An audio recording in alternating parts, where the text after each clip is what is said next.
हाँ जी, वाहिगुरू जी का खालसा, वाहिगुरू जी की फतेह जी साਰਿਆਂ ਨੂੰ।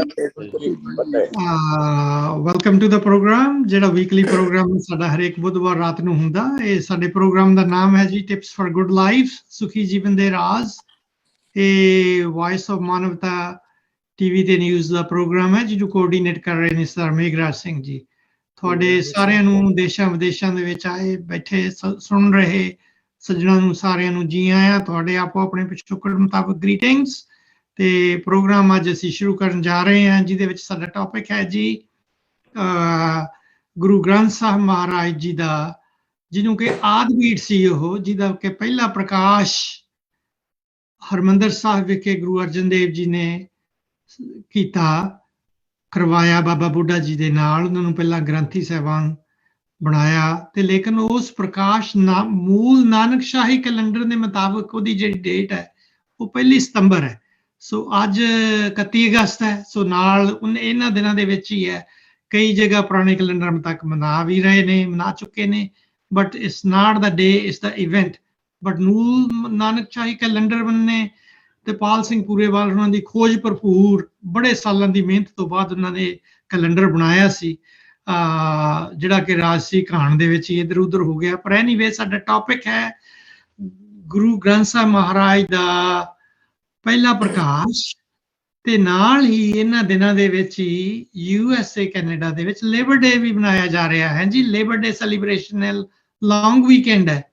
ਉਹ ਲੇਬਰ ਡੇ ਜਿਹੜੀ ਫੈਡਰਲ ਹੌਲੀਡੇ ਆ, ਉਹਦੇ ਵਿੱਚ ਵੀ basically it's just honouring and recognizing the contribution and accomplishments of the ਜਿਹੜੀ ਲੇਬਰ ਹੈ ਉਹਦਾ, ਕਿਉਂਕਿ ਇੰਡਸਟਰੀਅਲ ਰੈਵੋਲੂਸ਼ਨ ਦੇ ਦੌਰਾਨ ਲੇਬਰ ਦੇ ਨਾਲ ਬਹੁਤ ਹੀ ਧੱਕਾ ਵੀ ਹੋਇਆ, ਕਿਉਂਕਿ ਕੈਪੀਟਲਿਸਟ ਸੋਸਾਇਟੀ ਦੇ ਵਿੱਚ ਆਮ ਤੌਰ ਤੇ because of long labours, bad working conditions ਹੈ ਜੀ, ਤੇ ਉਹਦੇ ਕੋਈ ਉਹਨਾਂ ਨੂੰ ਬੈਨੀਫਿਟਸ ਨਹੀਂ ਦੇਣੇ, ਲੌਂਗ hours, low wages, all those things. Then ultimately with the unionization it was recognized and the federal government ਨੇ 1960 ਵਗੈਰਾ ਦੇ ਵਿੱਚ, if I'm not mistaken, ਜਾਂ 1800 ਕੁਛ, ਉਹਨਾਂ ਫੈਡਰਲ ਗਵਰਨਮੈਂਟ ਨੇ ਫੈਡਰਲ ਹੌਲੀਡੇ ਬਣਾਤੀ। ਸ਼ੁਰੂ ਪਹਿਲਾਂ ਹੀ ਕੀਤੀ ਸੀ, ਲੇਕਿਨ ਉਦੋਂ ਵੀ ਅਲੱਗ-ਅਲੱਗ ਜਗ੍ਹਾ ਤੇ ਮਨਾਈ ਜਾਂਦੀ ਸੀ, just to bring conformity and consistency. ਜਿਸ ਤਰ੍ਹਾਂ ਬਾਕੀ ਜਿਹੜੀਆਂ 4-5 ਹੌਲੀਡੇਜ਼ ਨੇ ਲੇਬਰ ਡੇ, ਇਸ ਤਰ੍ਹਾਂ ਲੇਬਰ ਡੇ ਵੀਕਐਂਡ ਨੂੰ ਵੀ ਰਲਾਇਆ ਵਿੱਚ, ਤੇ ਇਹ ਮੰਡੇ ਨੂੰ ਹੁੰਦਾ ਤੇ ਉਹ ਫੈਡਰਲ ਹੌਲੀਡੇ। ਸੋ ਲੇਕਿਨ ਸਾਡਾ ਅੱਜ ਦਾ ਟੌਪਿਕ ਹੈ ਜਿਹੜਾ ਉਹ ਗੁਰੂ ਗ੍ਰੰਥ ਸਾਹਿਬ ਮਹਾਰਾਜ ਦਾ ਆਦਿ ਬੀੜ ਦਾ ਪਹਿਲਾ ਪ੍ਰਕਾਸ਼, ਉਹਦੇ ਕਾਰਨ, ਉਹਦੇ ਵਿੱਚੋਂ ਸਬਕ, ਗੁਰੂ ਅਰਜਨ ਦੇਵ ਜੀ ਮਹਾਰਾਜ ਦੀ ਦੇਣ ਤੇ ਉਹਦੀਆਂ ਸਿੱਖਿਆਵਾਂ ਸਾਡੇ ਲਈ, ਤੇ ਨਾਲ ਵੀ ਜਿਹੜਾ ਲੇਬਰ ਡੇ ਇੱਧਰ ਅਸੀਂ ਸੈਲੀਬ੍ਰੇਟ ਕਰਦੇ ਹਾਂ, ਵਰਕ ਇਜ਼ ਵਰਸ਼ਿਪ, ਕਿਰਤ ਦੀ ਪ੍ਰਧਾਨਤਾ, ਜਿਹੜੀ ਕਿਰਤ ਦੀ ਜਿਹੜੀ ਸੁਪਰੀਮੇਸੀ ਹੈ ਗੁਰੂ ਨਾਨਕ ਦੇ ਘਰ ਦੇ ਵਿੱਚ, ਗੁਰਮਤਿ ਦੇ ਵਿੱਚ, ਥੋੜੇ ਦੇ ਵਿੱਚ, ਉਹਨੂੰ ਅਸੀਂ ਰਿਲੇਟ ਕਰਾਂਗੇ।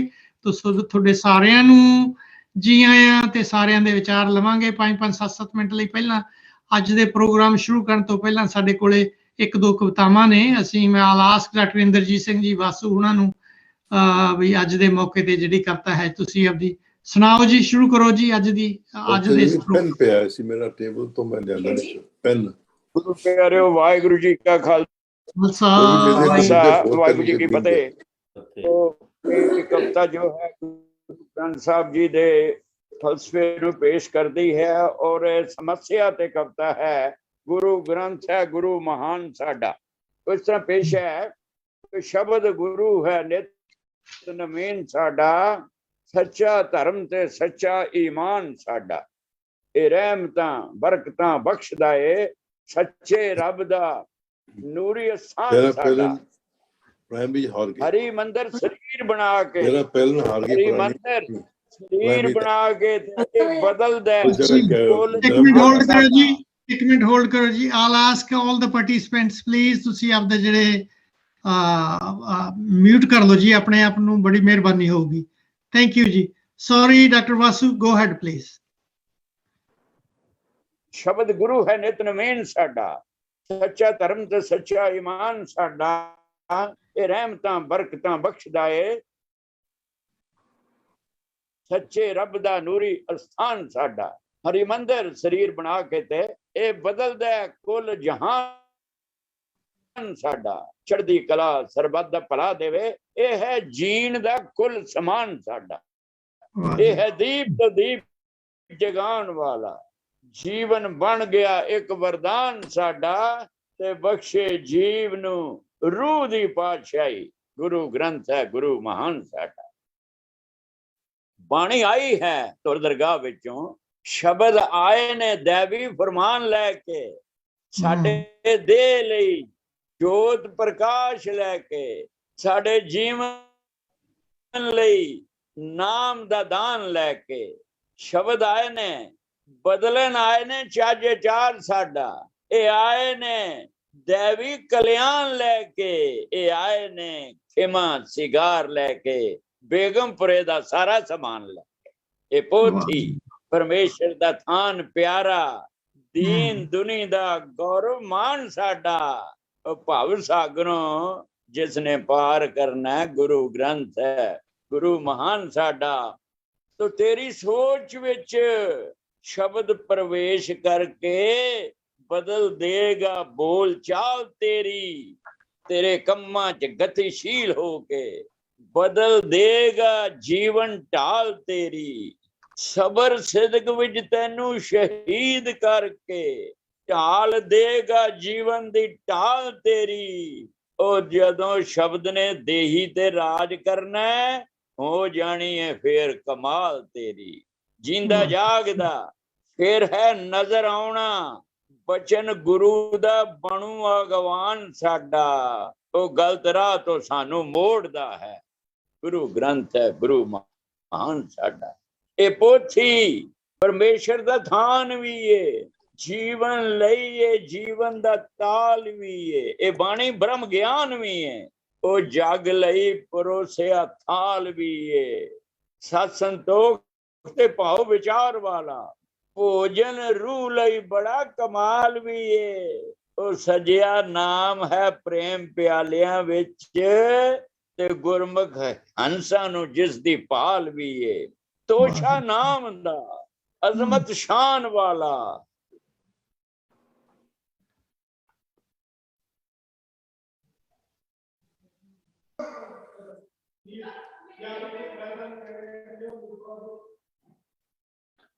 ਫਰੀਜ਼ ਹੋ ਗਏ ਲੱਗਦੇ ਹੋ ਤੁਸੀਂ। ਵਾਲਾ ਪਾਣੀ ਉਹਨਾਂ ਦੀ ਦਰ ਪ੍ਰਵਾਨ ਕਰਕੇ ਬਰਾਬਰ ਆਪਣੇ ਨਾਲ ਬਿਠਾਉਣ ਵਾਲਾ, ਲੱਭ ਲੱਭ ਕੇ ਮਿੱਟੀ ਚੋਂ ਹੀਰਿਆਂ ਨੂੰ, ਲੱਭ ਲੱਭ ਕੇ ਮਿੱਟੀ ਚੋਂ ਹੀਰਿਆਂ ਨੂੰ, ਉਹ ਮਾਲਾ ਭਗਤਾਂ ਦੀ ਗੁਰੂ ਬਣਾਉਣ ਵਾਲਾ, ਤੇ ਗਰੀਬ ਨਵਾਜ਼ ਗੁਸਈਆਂ ਗੁਰੂ ਮੇਰਾ। ਓਏ ਮੱਥੇ ਛਤਰ ਸੁਨਹਿਰੀ ਚਲਾਉਣ ਵਾਲਾ, ਕੱਖੋਂ ਹੌਲਿਆਂ ਸ਼ੇਰ ਹੈ ਕਿ ਕੱਖੋਂ ਹੌਲਿਆਂ ਪਾਣੀਓਂ ਪਤਲਿਆਂ ਨੂੰ।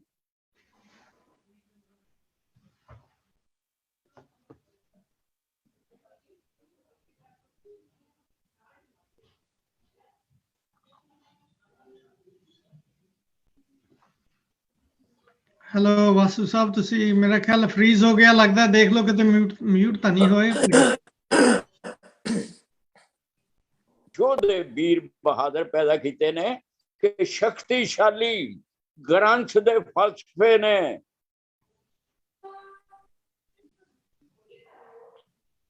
ਸਰਦਾਰਾਂ ਨੂੰ ਜਨਮ ਦਿੱਤਾ ਹੈ, ਉਹ ਤਾਨਾ ਸ਼ਾਹ ਨੂੰ ਤਖਤੋਂ ਲਾਉਣ ਦੇ ਲਈ। ਉਹ ਕਈ ਸਿਪਾਹ ਸਲਾਰਾਂ ਨੂੰ ਜਨਮ ਦਿੱਤਾ ਹੈ, ਦੁੱਖ ਸੁੱਖ ਸੁਣਨ ਵਾਲੇ, ਉਹ ਪੀੜਾ ਹਰਨ ਵਾਲੇ। ਉਹ ਕਈ ਸੋਲ ਕਿਰਦਾਰਾਂ ਨੂੰ ਜਨਮ ਦਿੱਤਾ ਹੈ, ਤੇ ਮਰ ਕੇ ਜੀਣ ਵਾਲੇ, ਜ਼ਹਿਰਾਂ ਪੀਣ ਵਾਲੇ। ਕਈ ਐਸੇ ਗਮਖਾਰਾਂ ਨੂੰ ਜਨਮ ਦਿੱਤਾ ਹੈ, ਮਰ ਕੇ ਜੀਣ ਵਾਲੇ, ਜ਼ਹਿਰਾਂ ਪੀਣ ਵਾਲੇ। ਕਈ ਐਸੇ ਗਮਖਾਰਾਂ ਨੂੰ ਜਨਮ ਦਿੱਤਾ ਹੈ, ਉਹ ਇਹ ਦੂਰ ਬਲਾਈ ਰੱਖਦਾ ਏ। ਅੱਠੇ ਪੈਰ ਹੈ ਨਿਗਾਹਬਾਨ ਸਾਡਾ, ਇਹ ਦੂਰ ਬਲਾਈ ਰੱਖਦਾ ਏ। ਅੱਠੇ ਪੈਰ ਹੈ ਨਿਗਾਹਬਾਨ ਸਾਡਾ, ਉਹ ਇਹਦੇ ਹੁੰਦਿਆਂ ਚਿੰਤਾ ਦੀ ਲੋੜ ਨਹੀਂ ਹੈ। ਗੁਰੂ ਗ੍ਰੰਥ ਹੈ ਗੁਰੂ ਮਹਾਨ ਸਾਡਾ, ਗੁਰੂ ਗ੍ਰੰਥ ਹੈ ਗੁਰੂ ਮਹਾਨ ਸਾਡਾ। ਧੰਨਵਾਦ ਜੀ, ਵਾਹਿਗੁਰੂ ਜੀ ਕਾ ਖਾਲਸਾ, ਵਾਹਿਗੁਰੂ ਜੀ ਕੀ ਫਤਿਹ। ਬਿਊਟੀਫੁਲ, ਬਹੁਤ ਅੱਛਾ ਜੀ। ਭੈਣ ਜੀ ਮੇਰੀ ਦਲਜੀਤ ਕੌਰ, ਉਹਨੇ ਕਵਿਤਾ ਕਹਿਣੀ ਸੀਗੀ ਪਰ ਉਹਦਾ ਗਲਾ ਖਰਾਬ ਆ। She is not feeling good, she asked me, so I'll recite a poem on her behalf. ਕਵਿਤਾ ਹੈ ਸਰਦਾਰ ਦਾਨ ਸਿੰਘ ਕੋਮਲ ਹੋਣਾ ਦੀ ਲਿਖੀ ਹੋਈ, ਸ਼੍ਰੀ ਗੁਰੂ ਗ੍ਰੰਥ ਮਹਿਮਾ। करके कठियां बाणी दियां पोथियां नूं, करके कठियां बाणी दियां पोथियां नूं अर्जन गुरु ने बड़ा उपकार किया। फिर लिखवा के भाई गुरदास जी तो रामसर विच ग्रंथ तैयार किया। अमृतसर हरमंदिर विच आप हथी, अमृतसर हरमंदिर विच आप हथी विराजमान है सी पहली वार कीता। इदां ग्रंथ जहाज बना के ते भव सागरों सिखां नूं पार कीता। इनफैक्ट जिहड़ा इतिहास दस रहा भी जदों आद बीड़ नूं पोथी परमेश्वर का थान साध संग गावे गुण गोबिंद पूर्ण ब्रह्म ज्ञान सारंग राग दी वार दे सारंग दी राग दे विच गुरु अर्जन देव जी महाराज दा फरमान है।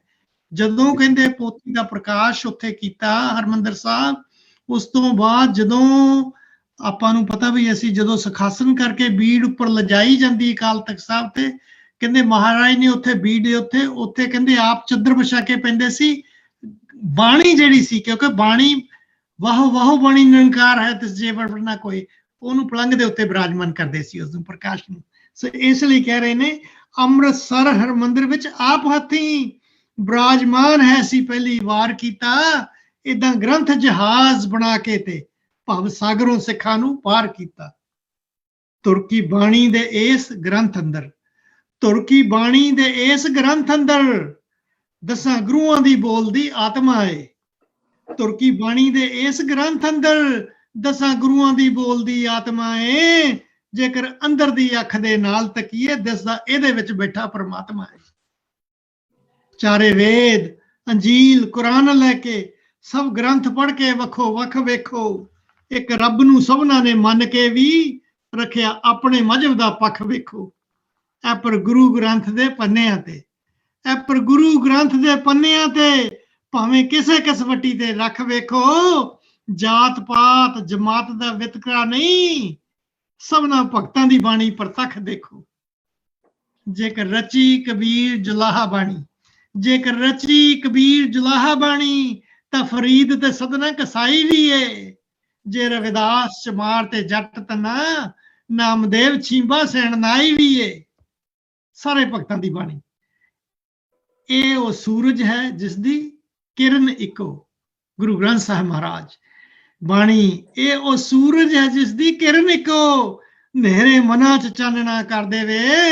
ਇਹ ਉਹ ਚੰਨ ਹੈ ਜਿਸ ਦੀ ਰੇਸ਼ਮ ਇੱਕੋ, ਠੰਡੇ ਤਪਦਿਆਂ ਦਿਲਾਂ ਵਿੱਚ ਭਰ ਦੇਵੇ, ਠੰਡ ਤਪਦਿਆਂ ਦਿਲਾਂ ਵਿੱਚ ਭਰ ਦੇਵੇ। ਇਹ ਉਹ ਮਾਨ ਸਰੋਵਰ ਹੈ ਲਹਿਰ ਜਿਸ ਦੀ, ਇਹ ਉਹ ਮਾਨ ਸਰੋਵਰ ਹੈ ਲਹਿਰ ਜਿਸ ਦੀ, ਮੋਤੀ ਕੱਢ ਕੇ ਹੰਸਾਂ ਲਈ ਧਰ ਦੇਵੇ। ਇਹ ਉਹ ਸੂਮਾ ਹੈ ਅੰਮ੍ਰਿਤੀ ਬੂੰਦ ਜਿਸ ਦੀ, ਮੋਇਆ ਹੋਇਆਂ ਨੂੰ ਕਰ ਅਮਰ ਦੇਵੇ। ਇਹ ਉਹ ਘਰ ਹੈ ਜਿਸ ਦੇ ਦਰ ਉੱਤੇ ਬਾਣੀ ਦੇ, ਇਹ ਉਹ ਘਰ ਹੈ ਜਿਸ ਦੇ ਦਰ ਉੱਤੇ ਦਾਤਾਂ ਕੁੱਲ ਬਹਿਸ਼ਤਾਂ ਦੀਆਂ ਰੁਲਦੀਆਂ ਨੇ। ਅਰਸ਼ ਕੁਰਸ਼ ਦੀਆਂ ਬਰਕਤਾਂ ਸ਼ਕਤੀਆਂ ਵੀ ਇਹਦੇ ਏਕੇ ਦੇ ਤੁਲ ਨਾ ਤੁਲਦੀਆਂ ਨੇ। ਜਿਹਦੇ ਦਿਲ ਅੰਦਰ ਵਸੇ ਇਹ ਬਾਣੀ, ਜਿਹਦੇ ਦਿਲ ਅੰਦਰ ਵਸੇ ਇਹ ਬਾਣੀ, ਉਹ ਫਿਰ ਮੂੰਹ ਤਲਵਾਰਾਂ ਦੇ ਮੋੜ ਦੇਵੇ। ਜਿਹਦੇ ਹੱਡਾਂ 'ਚ ਰਚ ਜਾਏ ਇਹ ਬਾਣੀ, ਉਹ ਫਿਰ ਆਰਿਆਂ ਦੇ ਦੰਦੇ ਤੋੜ ਦੇਵੇ। ਜਿਹਦੀ ਸੁਰਤ ਵਿੱਚ ਟਿਕ ਜਾਏ ਇਹ ਬਾਣੀ, ਜਿਹਦੀ ਸੁਰਤ ਵਿੱਚ ਟਿਕ ਜਾਏ ਇਹ ਬਾਣੀ, ਉਹਨੂੰ ਆਉਣ ਨਾ ਕਦੇ ਫਿਰ ਥੋੜ ਦੇਵੇ। ਜਿਹਦੀ ਆਤਮਾ ਵਿੱਚ ਕਰੇ ਵਾਸਾ, ਉਹਨੂੰ ਨਾਲ ਪਰਮਾਤਮਾ ਜੋੜ ਦੇਵੇ। ਇਸ ਗ੍ਰੰਥ ਦੀ ਮਹਿਮਾ ਮਹਾਨ ਇੰਨੀ, ਇਸ ਗ੍ਰੰਥ ਦੀ ਮਹਿਮਾ ਮਹਾਨ ਇੰਨੀ, ਗਾ ਸਕਦੇ ਨਹੀਂ ਰਲ ਕੇ ਸ਼ੇਸ਼ ਲੱਖਾਂ। ਜਪਿਆ ਲੱਖਾਂ ਨੇ, ਲੱਖਾਂ ਹੀ ਜਪ ਰਹੇ ਨੇ, ਜਪਦੇ ਰਹਿਣਗੇ ਇਹਨੂੰ ਹਮੇਸ਼ ਲੱਖਾਂ।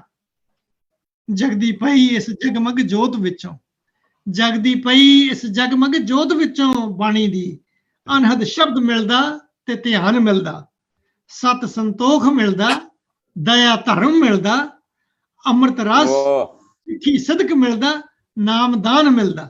ਇੱਕ ਇੱਕ ਲਫ਼ਜ਼ ਬੜਾ ਅਨਮੋਲ ਹੈ, ਕੀਮਤੀ ਹੈ। ਜਗਦੀ ਪਈ ਇਸ ਜਗਮਗ ਜੋਤ ਵਿੱਚੋਂ ਬਾਣੀ ਦੇ ਵਿੱਚੋਂ ਅਨਹਦ ਸ਼ਬਦ ਮਿਲਦਾ ਤੇ ਧਿਆਨ ਮਿਲਦਾ, ਸਤ ਸੰਤੋਖ ਮਿਲਦਾ, ਦਇਆ ਧਰਮ ਮਿਲਦਾ, ਸਿੱਖੀ ਸਦਕ ਮਿਲਦਾ, ਨਾਮਦਾਨ ਮਿਲਦਾ, ਅੰਮ੍ਰਿਤ ਰਸ ਤੇ ਪਰਮ ਆਨੰਦ ਮਿਲਦਾ, ਰਿੱਧ ਸਿੱਧ ਤੇ ਬ੍ਰਹਮ ਗਿਆਨ ਮਿਲਦਾ, ਜੀਵਨ ਜੁਗਤ ਤੇ ਮੁਕਤ ਜੁਗਤ ਮਿਲਦੀ, ਸ਼ਕਤ ਭਗਤ ਮਿਲਦੀ ਤੇ ਭਗਵਾਨ ਮਿਲਦਾ। ਇਹੋ ਗਿਆਨ ਭੰਡਾਰ ਹੈ ਇਸ਼ਟ ਸਾਡਾ, ਇਹੋ ਗਿਆਨ ਭੰਡਾਰ ਹੈ ਇਸ਼ਟ ਸਾਡਾ, ਇਹੋ ਧਰਤੀ ਆਕਾਸ਼ ਬ੍ਰਹਿਮੰਡ ਸਾਡਾ। ਜਿੱਥੇ ਸੰਗਤ ਵਿੱਚ ਇਹਦਾ ਪ੍ਰਕਾਸ਼ ਹੋਵੇ, ਅਸਲ ਵਿੱਚ ਉਹ ਹੈ ਸੱਚਖੰਡ ਸਾਡਾ। ਦਿਨ ਤਾਂ ਦਿਉਂਦਿਆਂ ਨੂੰ 14 ਰਤਨ ਲੱਭੇ, ਦਿਨ ਤਾਂ ਦਿਉਂਦਿਆਂ ਨੂੰ 14 ਰਤਨ ਲੱਭੇ, ਤਾਂ ਵੀ ਉਹਨਾਂ ਦੀ ਬੁਝੀ ਪਿਆਸ ਨਹੀਂ ਸੀ। ਕਾਮ ਧੇਨ ਤੇ ਕਲਪ ਬ੍ਰਿਛ ਹੁੰਦਿਆਂ ਪੂਰੀ ਹੋ ਨਹੀਂ ਸਕੀ ਆਸ ਉਹਨਾਂ ਦੀ। ਕਿਉਂਕਿ ਗੁਰੂ ਗ੍ਰੰਥ ਜਹੀ ਦਾਤ ਰੱਬੀ, ਕਿਉਂਕਿ ਗੁਰੂ ਗ੍ਰੰਥ ਜਹੀ ਦਾਤ ਰੱਬੀ ਉਹਨਾਂ ਸਵਰਗੀ ਦੇਵਤਿਆਂ ਪਾਸ ਨਹੀਂ ਸੀ। ਨਾਲੇ ਉਹਨਾਂ ਦੇ ਹਿਰਦੇ ਦੀ ਹੱਟ ਅੰਦਰ ਬਾਣੀ ਜਹੀ ਸੱਚੀ ਸੁੱਚੀ ਰਾਸ ਨਹੀਂ ਸੀ। ਆਓ ਇਸ ਗ੍ਰੰਥ ਦੀ ਓਟ ਲੈ ਕੇ, ਆਖਰੀ ਲਾਈਨਾਂ ਨੇ ਜੀ, ਆਓ ਇਸ ਗ੍ਰੰਥ ਦੀ ਓਟ ਲੈ ਕੇ ਇਸ ਜਨਮ ਅੰਦਰ ਕੁਝ ਖੱਟ ਲਈਏ। ਕੋਮਲ ਰੱਬ ਦਾ ਇਹਦੇ ਚੋਂ ਦਰਸ ਕਰਕੇ ਸਭੇ ਗੇੜ 84 ਦੇ ਕੱਟ ਲਈਏ, ਸਭੇ ਗੇੜ 84 ਦੇ ਕੱਟ ਲਈਏ, ਸਭੇ ਗੇੜ 84 ਦੇ ਕੱਟ ਲਈਏ। ਵਾਹਿਗੁਰੂ ਜੀ ਕਾ ਖਾਲਸਾ, ਵਾਹਿਗੁਰੂ ਜੀ ਕੀ ਫਤਿਹ।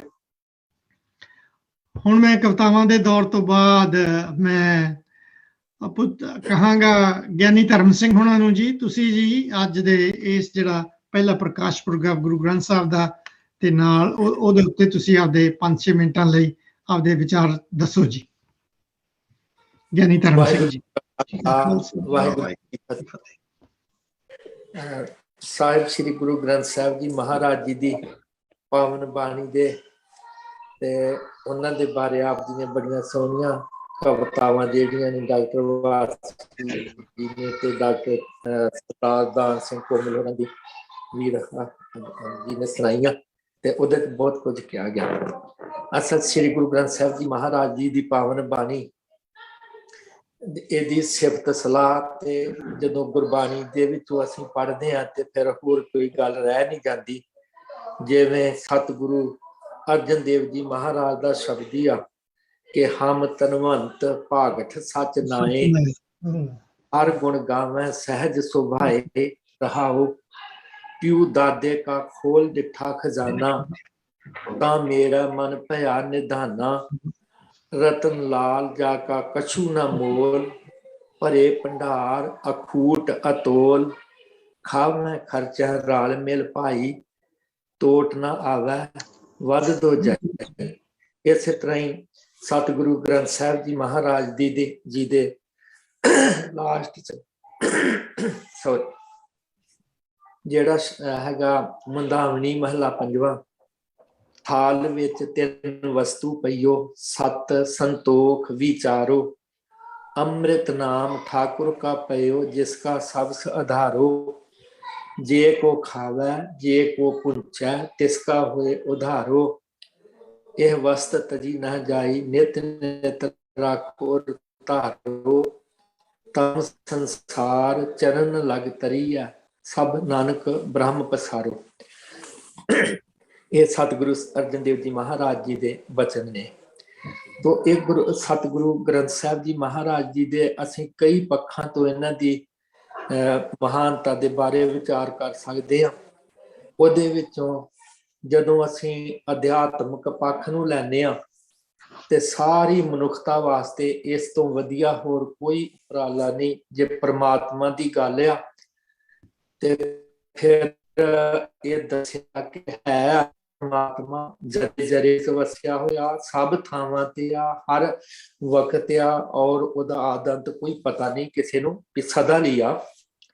ਤੇ ਹੁਣੀ ਗੱਲ ਚੱਲ ਰਹੀ ਸੀਗੀ ਆ ਪ੍ਰੋਗਰਾਮ ਸ਼ੁਰੂ ਹੋਣ ਤੋਂ ਪਹਿਲਾਂ ਕਿ ਕਈ ਲੋਕ ਆ ਹੁਣ ਹੜ੍ਹ ਆਉਂਦੇ ਆ ਜਾਂ ਕਿਤੇ ਕੋਈ ਭੁਚਾਲ ਆਉਂਦੇ ਤੇ ਕਹਿੰਦੇ ਵੀ ਰੱਬ ਹੈ ਨਹੀਂ, ਕਿ ਰੱਬ ਏਦਾਂ ਦੇ ਕੰਮ ਕਰਦਾ ਆ। ਮੈਂ ਇੱਕ ਕਿਸੇ ਮਹਾਂਪੁਰਖ ਦਾ ਬਚਨ ਪੜ੍ਹਿਆ ਸੀਗਾ, ਹੋ ਸਕਦਾ ਸ਼ਾਇਦ ਸ਼ੇਖ ਸਾਦੀ ਦਾ ਹੀ ਹੋਵੇ, ਕਿ ਜੇ ਤੈਨੂੰ ਰੱਬ ਦੀ ਨਹੀਂ ਮਨਜ਼ੂਰ ਤੇ ਤੂੰ ਕੋਈ ਫਿਰ ਉਹ ਥਾਂ ਲੱਭ ਲਾ ਜਿੱਥੇ ਉਹ ਨਹੀਂ ਆ। ਇਸ ਕਰਕੇ ਜਾਂ ਤੇ ਇਹ ਆ ਕਿ ਉਹਦੇ ਥਾਂ ਤੇ ਕੋਈ ਦੂਸਰਾ ਹੋਵੇ ਜਿਹੜਾ ਇਹਨਾਂ ਹੜ੍ਹਾਂ ਨੂੰ ਰੋਕ ਸਕੇ, ਜਿਹੜਾ ਭੁਚਾਲਾਂ ਨੂੰ ਰੋਕ ਸਕੇ। ਤੇ ਇਹ ਬੰਦੇ ਦੀਆਂ ਆਪਣੀਆਂ ਕਰਤੂਤਾਂ ਕਰਕੇ ਬਹੁਤ ਕੁਝ ਹੁੰਦਾ ਜਦੋਂ ਕੁਦਰਤ ਦੇ ਨਾਲ ਛੇੜਛਾੜ ਹੁੰਦੀ। ਖੈਰ, ਤੇ ਪ੍ਰਮਾਤਮਾ ਦੇ ਬਾਰੇ ਇਹ ਦੱਸਿਆ ਔਰ ਉਹਦੀ ਜੋਤ ਹਰੇਕ ਜੀਵ ਦੇ ਅੰਦਰ ਦੱਸੀ ਆ ਕਿ ਸਭ ਮੈਂ ਜੋਤ ਜੋਤ ਹੈ ਸੋਈ। ਤੇ ਅਧਿਆਤਮਕ ਪੱਖ ਜਦੋਂ ਦੀ ਗੱਲ ਆਉਂਦੀ ਆ ਉਹਨੂੰ ਚੇਤੇ ਰੱਖਣਾ, ਉਹਨੂੰ ਚੇਤੇ ਰੱਖਣ ਦਾ ਮਕਸਦ ਹੀ ਹੈ ਕਿ ਉਹਦੇ ਵਰਗਾ ਆਪਣਾ ਸੁਭਾਅ ਬਣਾਉਣਾ, ਉਹਦੇ ਵਾਲੇ ਗੁਣ ਜਿਹੜੇ ਆਪਣੇ ਜੀਵਨ ਦੇ ਵਿੱਚ ਲੈ ਕੇ ਆਉਣੇ ਨੇ। ਨਿਰਭਉ ਨਿਰਵੈਰ ਵਾਲੀ ਗੱਲ, ਸਭਨਾਂ ਦੇ ਭਲੇ ਦੀ ਗੱਲ, ਤੇ ਇਹ ਸਾਰਾ ਕੁਝ ਜਿਹੜਾ ਗੁਰਬਾਣੀ ਤੋਂ ਮਿਲਦਾ। ਦੂਸਰਾ, ਜਦੋਂ ਅਸੀਂ ਸਾਹਿਤਕ ਪੱਖ ਤੋਂ ਦੇਖਦੇ ਹਾਂ ਤੇ ਸ੍ਰੀ ਗੁਰੂ ਗ੍ਰੰਥ ਸਾਹਿਬ ਜੀ ਦੇ ਮਹਾਰਾਜ ਦੇ ਅੰਦਰ ਸਾਰੇ ਜਿਹੜੇ ਅਲੰਕਾਰ ਵਰਤੇ ਨੇ ਉਹ ਕਮਾਲ ਦੇ ਨੇ। ਇੱਕ ਸ਼ਬਦ ਅਲੰਕਾਰ ਹੁੰਦਾ ਜਿਹੜਾ ਉਹਦੀ ਸ਼ਰਤ ਇਹ ਹੁੰਦੀ ਆ ਕਿ ਇੱਕੋ ਅੱਖਰ ਦੇ ਨਾਲ ਜਿਹੜੇ 2-3 ਸ਼ਬਦ ਜਿਹੜੇ ਆ ਲਗਾਤਾਰ ਜੇ ਸ਼ੁਰੂ ਹੁੰਦੇ ਪਰ ਨਿਰਾਰਥਕ ਨਾ ਹੋਣ, ਅਰਥਾਂ ਵਾਲੇ ਸ਼ਬਦ ਹੋਣ। ਤੇ ਉਹ ਜਦੋਂ ਅਸੀਂ ਆਨੰਦ ਸਾਹਿਬ ਦੀ ਬਾਣੀ ਪੜ੍ਹਦੇ ਮੈਂ ਹੈਰਾਨ ਰਹਿ ਗਿਆ ਕਿ ਉਹ ਪੂਰੀ ਪੰਕਤੀ ਇੱਕੋ ਅੱਖਰ ਨਾਲ ਸ਼ੁਰੂ ਹੁੰਦੀ, ਜਿਵੇਂ ਸ਼ਬਦ ਸੁਹਾਵਾ ਸਦਾ ਸੋਹਿਲਾ ਸਤਿਗੁਰੂ ਸੁਣਾਇਆ। ਇਹ ਜਿੰਨੇ ਸ਼ਬਦ ਨੇ ਸਾਰੇ ਸੱਸੇ ਨਾਲ ਸ਼ੁਰੂ ਹੋ ਰਹੇ ਨੇ ਔਰ ਸਾਰੇ ਬੜੇ ਕਮਾਲ ਦੀ ਜੜਤ ਆ। ਗੁਰੂ ਗ੍ਰੰਥ ਸਾਹਿਬ ਜੀ ਦੀ ਪਾਵਨ ਬਾਣੀ ਪੜ੍ਹਦਿਆਂ ਆਨੰਦ ਆਉਂਦਾ ਆ। ਕਿਤੇ ਕੋਈ ਸ਼ਬਦ ਜਿਹੜਾ ਵਾ ਜ਼ਬਾਨ 'ਚ ਅੜਦਾ ਨਹੀਂ, ਨਾ ਕਿਤੇ ਕੋਈ ਵੱਧ ਲੱਗਦਾ ਨਾ ਕਿਤੇ ਕੋਈ ਘੱਟ ਲੱਗਦਾ। ਇਹ ਸਾਹਿਤਕ ਤੌਰ ਤੇ ਇਹ ਖੂਬੀ ਆ ਸ੍ਰੀ ਗੁਰੂ ਗ੍ਰੰਥ ਸਾਹਿਬ ਜੀ ਦੀ। ਇੱਕ ਜਿਹੜੀ ਸਭ ਤੋਂ ਵੱਡੀ ਮਹਾਨਤਾ ਆ ਕਿ ਅੱਜ ਵੀ ਵੱਖਰੇ ਵੱਖਰੇ ਮਜ਼ਹਬਾਂ ਦੇ ਜ਼ਾਤਾਂ ਦੇ ਝੇੜੇ ਤੇ ਝਗੜੇ ਨੇ। ਸਤਿਗੁਰੂ ਨਾਨਕ ਦੇਵ ਜੀ ਮਹਾਰਾਜ ਜੀ ਨੇ ਆਪਣੇ ਸਮੇਂ ਜਦੋਂ ਇਹ ਬਾਣੀ ਇਕੱਤਰ ਕੀਤੀ ਆ ਸ੍ਰੀ ਗੁਰੂ ਗ੍ਰੰਥ ਸਾਹਿਬ ਜੀ ਦੇ ਵਿੱਚ ਜਿਹੜੀ ਬਾਣੀ ਆ ਤੇ ਉਹਦੇ ਵਿੱਚ ਹਰ ਇਲਾਕੇ ਦੇ ਜਿੱਥੋਂ ਤੱਕ ਗੁਰੂ ਸਾਹਿਬ ਜੀ ਗਏ ਨੇ ਤੇ ਉਹਦੇ ਵਿੱਚ ਹਰ ਬੋਲੀ ਦੇ ਸ਼ਬਦ ਨੇ ਕਮਾਲ ਆ ਕਿ ਫਿਰ ਉਹਨਾਂ ਦੇ ਵਿੱਚ ਭਗਤ ਕਬੀਰ ਜੀ, ਭਗਤ ਰਵਿਦਾਸ ਜੀ, ਭਗਤ ਨਾਮਦੇਵ ਜੀ, ਮਤਲਬ 15 ਭਗਤ ਨੇ। ਉਹਨਾਂ ਦੇ ਵਿੱਚ ਭਗਤ ਜੈਦੇਵ ਜੀ ਵਰਗੇ, ਬ੍ਰਹਮਾਨੰਦ ਜੀ ਵਰਗੇ ਬ੍ਰਾਹਮਣ ਵੀ ਨੇ ਤੇ ਜਿਨ੍ਹਾਂ ਨੂੰ ਸ਼ੂਦਰ ਕਿਹਾ ਜਾਂਦਾ ਉਹ ਵੀ ਆ। ਤੇ ਬਾਣੀ ਦੇ ਵਿੱਚੋਂ ਸਾਨੂੰ ਇਹ ਏਕਤਾ ਜਿਹੜੀ ਮਿਲਦੀ ਹੋਰ ਕਿਤੇ ਸੰਸਾਰ ਦੇ ਵਿੱਚ ਹੈ ਨਹੀਂ। ਨਾ ਹੀ ਕਿਸੇ ਧਰਮ ਨੂੰ ਮਾੜਾ ਕਿਹਾ। ਜਦੋਂ ਪਖੰਡ ਦੀ ਗੱਲ ਕੀਤੀ ਆ ਤਾਂ ਸਮੁੱਚੇ ਰੂਪ 'ਚ ਆ। ਤੇ ਜੇ ਅੱਜ ਗੁਰੂ ਸਾਹਿਬ ਜੀ ਹਾਜ਼ਰ ਹੋਣ ਜਾਂ ਗੁਰਬਾਣੀ ਦੇ ਚਾਨਣ ਵਿੱਚ ਜੇ ਕੋਈ ਸਿੱਖ ਜਿਹੜਾ ਪਖੰਡ ਕਰਦਾ ਆ, ਕਰਮਕਾਂਡ ਦੇ ਵਿੱਚ ਫਸਦਾ ਹੈ ਜਾਂ ਫਸਾਉਂਦਾ ਆ, ਤੇ ਉਹਨੂੰ ਵੀ ਓਨੀ ਝਾੜਿਆ ਜਿੰਨੀ ਕਿਸੇ ਦੂਸਰੇ ਪਖੰਡੀ ਨੂੰ। ਤੇ ਇਹ ਸਤਿਗੁਰੂ ਗ੍ਰੰਥ ਸਾਹਿਬ ਜੀ ਮਹਾਰਾਜ ਜੀ ਦੀ ਅਲੌਕਿਕਤਾ ਹੀ ਸਮਝਣੀ ਚਾਹੀਦੀ ਆ ਕਿ ਅੱਜ ਵੀ ਕੋਈ ਵੀ ਬਾਣੀ ਪੜ੍ਹੇ। ਮੈਂ ਯੂਪੀ ਦੇ ਵਿੱਚ ਜਾਂਦਾ ਰਿਹਾ ਜਦੋਂ ਦਿੱਲੀ ਸੇਵਾ 'ਚ ਸੀਗਾ ਵਿਦਿਆਲੇ 'ਚ, ਤੇ ਉੱਥੇ ਲੋਕ ਜਦੋਂ ਸੁਣਦੇ ਸੀਗੇ ਤੇ ਉਹ ਨਿਹਾਲ ਹੋ ਜਾਂਦੇ ਸੀਗੇ। ਕਹਿੰਦੇ ਸੀ ਇਹ ਤੇ ਸਾਡੀ ਬੋਲੀ 'ਚ, ਇਹ ਤੇ ਸਾਡੀ ਗੱਲ ਆ। ਜੇ ਹੁਣ ਕੋਈ ਮੁਸਲਮਾਨ ਜਿਹੜਾ ਆ ਜੇ ਉਹ ਪੜ੍ਹੇ, ਸਾਡੇ ਪ੍ਰਿੰਸੀਪਲ ਸਾਹਿਬ ਨੇ ਗੱਲ ਦੱਸੀ ਕਿ ਇੱਕ ਵਾਰ ਅਲੀਗੜ੍ਹ ਮੁਸਲਿਮ ਯੂਨੀਵਰਸਿਟੀ ਦੇ ਪ੍ਰੋਫੈਸਰ ਸਾਹਿਬ ਖਾਲਸਾ ਕਾਲਜ ਅੰਮ੍ਰਿਤਸਰ ਆਏ ਤੇ ਕਹਿੰਦੇ ਕਿ ਉਹਨਾਂ ਨੂੰ ਮੈਂ ਇੱਥੇ ਮਿਸ਼ਨਰੀ ਕਾਲਜ ਵੀ ਲਾਇਆ ਤੇ ਗੱਲਾਂ ਬਾਤਾਂ ਹੁੰਦਿਆਂ ਗੱਲ ਚੱਲ ਪਈ ਕਿ ਗੁਰੂ ਨਾਨਕ ਦੇਵ ਜੀ ਨੇ ਮੁਸਲਮਾਨਾਂ ਦੇ ਵਿਰੁੱਧ ਲਿਖਿਆ, ਕਿਉਂਕਿ ਬਹੁਤ ਕੁਝ ਐਸਾ ਹੁੰਦਾ ਆ ਜਿਹੜਾ ਭੁਲੇਖੇ ਪਾਏ ਜਾਂਦੇ ਨੇ। ਹਾਲਾਂਕਿ ਉਹ ਵਿਦਵਾਨ ਸੀਗਾ। ਕਹਿੰਦੇ ਜਦੋਂ ਉਹਨਾਂ ਨਾਲ ਗੱਲਬਾਤ ਸਾਰੀ ਹੋਈ, ਜਦੋਂ ਇਹ ਦੱਸਿਆ ਕਿ 5 ਨਵਾਜ਼ਾਂ ਵਕਤ 5 ਪੰਜੇ ਨਾਉ, ਪਹਿਲਾ ਹੱਕ ਹਲਾਲ ਦੋਏ, ਤੀਜਾ ਖੈਰ ਖੁਦਾਏ, ਚੌਥੀ ਦੀਅਤ ਰਾਸ ਮਨ, ਪੰਜਵੀਂ ਸਿਫਤ ਸੁਨਾਏ, ਕਰਨੀ ਕਲਮਾ ਆਖ ਕੇ ਤਾਂ ਮੁਸਲਮਾਨ ਸਦਾਏ। ਕਹਿੰਦੇ ਕੰਨਾਂ ਨੂੰ ਹੱਥ ਲਾਈ ਗਏ। ਫਿਰ ਕਹਿੰਦੇ ਜਦੋਂ ਗੁਰੂ ਨਾਨਕ ਦੇਵ ਜੀ ਮਹਾਰਾਜ ਦਾ ਸ਼ਬਦ ਪੜ੍ਹ ਕੇ ਸੁਣਾਇਆ ਕਿ ਯਕ ਅਰਜ਼ ਗੁਫਤਮ ਪੇਸ਼ ਤੋਂ 10 ਦਰ ਗੋਸ਼ ਪੁਨ ਕਰਤਾਰ, ਹੱਕਾ ਕਬੀਰ ਕਰੀਮ ਤੂੰ ਬੇਅਬ ਪਰਵਦਗਾਰ, दुनिया मुकाम फानी तहकीक दिलदानी, मम सरमुए अजराइल गिरफ्त है दिल हेच ना दानी। तो वो सारा कहते इन्ना वो निहाल हो के क्या मैं स्टडी करूंगा गुरु ग्रंथ साहिब जी दी। तो सतगुरु श्री गुरु ग्रंथ साहिब जी महाराज दे ਜਿੱਥੇ ਸਾਹਿਤਕ ਪੱਖੋਂ, ਧਾਰਮਿਕ ਪੱਖੋਂ, ਮਾਨਵਤਾ ਦੇ ਪੱਖੋਂ ਹਰ ਪੱਖ ਤੋਂ ਜਿਹੜੀ ਕਮਾਲ ਹੀ ਕਮਾਲ ਆ, ਉੱਥੇ ਸਤਿਗੁਰੂ ਗ੍ਰੰਥ ਸਾਹਿਬ ਜੀ ਮਹਾਰਾਜ ਜੀ ਦੇ ਜਿਹੜੀ ਪਾਵਨ ਬਾਣੀ ਆ, ਸਾਨੂੰ ਜਿਹੜਾ ਇਹ ਸਿੱਖਿਆ ਮਿਲਦੀ ਆ ਸਮੁੱਚੀ ਮਾਨਵਤਾ ਵਾਸਤੇ ਕਿ ਆਪਣਾ ਕਰੈਕਟਰ ਜਿਹੜਾ ਉਹ ਉੱਚਾ ਤੇ ਸੁੱਚਾ ਹੋਵੇ, ਔਰ ਸਾਰਾ ਹੀ ਨੈਚੁਰਲ। ਕਿ ਆਮ ਤੌਰ ਤੇ ਧਰਮਾਂ ਦੇ ਵਿੱਚ ਜਿਹੜੇ ਲੋਕ ਜਤੀ ਸਤੀ ਕਹੇ ਜਾਂਦੇ ਜਿਹੜੇ ਗ੍ਰਸਥ ਨੇ ਉਹਨਾਂ ਦੀ ਮਾਨਤਾ, ਪਰ ਇੱਥੇ ਸਤਿਗੁਰੂ ਸਾਹਿਬ ਜੀ ਨੇ ਬਾਣੀ ਦੇ ਵਿੱਚ ਭਗਤ ਕਬੀਰ ਜੀ ਦਾ ਜਿਹੜਾ ਇੱਕ ਸ਼ਲੋਕ ਆ ਕਿ ਕਬੀਰ ਜੋ ਗ੍ਰਹਿ ਕਰਹਿ ਤਾਂ ਧਰਮ ਕਰ, ਨਾਹੀ ਤਾਂ ਕਰ ਬੈਰਾਗ, ਬੈਰਾਗੀ ਬੰਧਨ ਕਰੇ ਤਾਂ ਕੋ ਵੱਡੋ ਅਪਾਰ। ਕਿੰਨੀ ਵੱਡੀ ਛੋਟ ਆ ਕਿ ਜੇ ਗ੍ਰਸਤੀਆਂ ਵਰਗੇ ਬੰਧਨ ਜਿਹੜੇ ਆ ਕਿਸੇ ਉਹ ਸਾਧੂ ਨੇ ਜਿਹੜਾ ਕਿ ਘਰ ਘਰ ਛੱਡ ਕੇ ਚਲ ਗਿਆ, ਉਦਾਂ ਹੀ ਪੁੱਤਰਾਂ ਧੀਆਂ ਦੇ ਥਾਂ ਤੇ ਚੇਲੇ ਚਾਟੜੇ ਰੱਖ ਲਏ, ਘਰ ਛੱਡ ਕੇ ਤੇ ਡੇਰਾ ਬਣਾ ਕੇ ਪੂਜਾ ਕਰਾਉਣ ਲੱਗ ਪਿਆ। ਕਹਿੰਦੇ ਉਹਦੇ ਤੇ ਬਹੁਤ ਮਾੜੇ ਭਾਗ ਨੇ।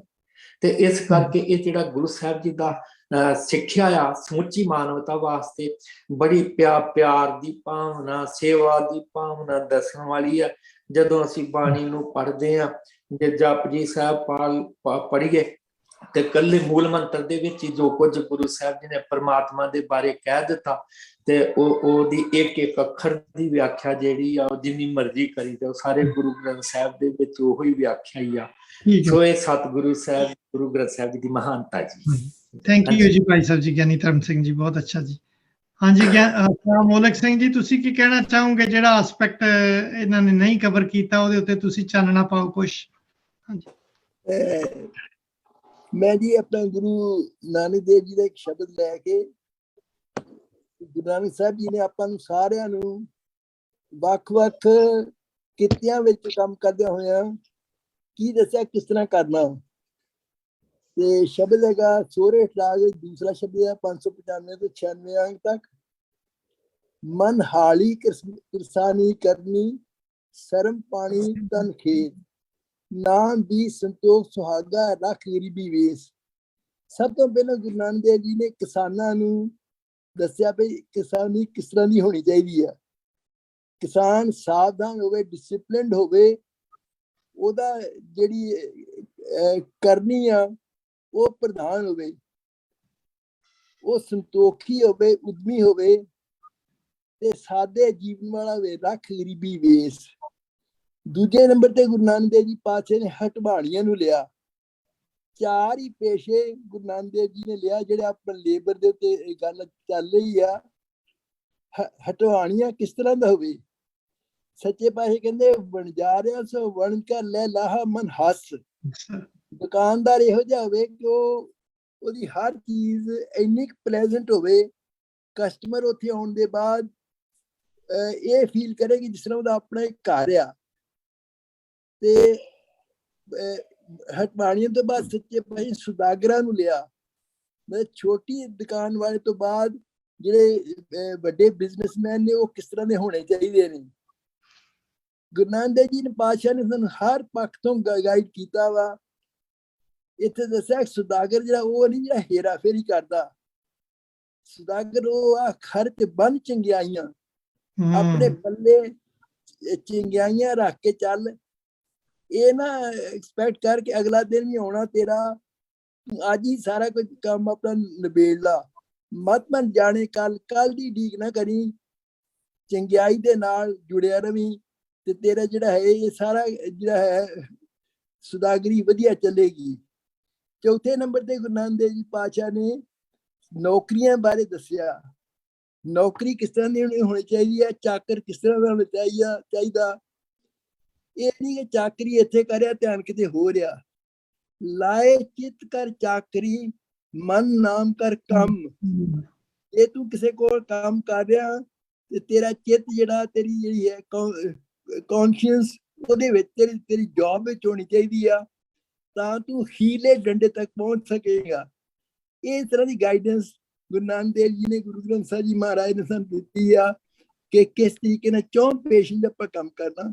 ਵਾਹਿਗੁਰੂ ਜੀ ਕਾ ਖਾਲਸਾ, ਵਾਹਿਗੁਰੂ ਜੀ। ਬੜੀ ਅੱਛੀ ਤਰ੍ਹਾਂ ਤੁਸੀਂ ਜਿਹੜੇ ਐਕੂਪੇਸ਼ਨਸ ਦੇ ਨਾਲ ਰਿਲੇਟ ਕੀਤਾ ਹੈ। ਵਾਕਿਆ ਹੀ ਆਸਾ ਦੀ ਵਾਰਤ ਵੀ ਮਹਾਰਾਜ ਕਹਿ ਰਹੇ ਨੇ ਚਾਕੜ ਲੱਗਿਆ ਚਾਕਰੀ ਨਾਲੇ ਖਸਮੇ ਬਾਦ, ਗੱਲਾਂ ਕਰੇ ਕਨੇਰੀਆਂ ਖਸਮ ਨਾ ਪਾਏ ਸਾਧ।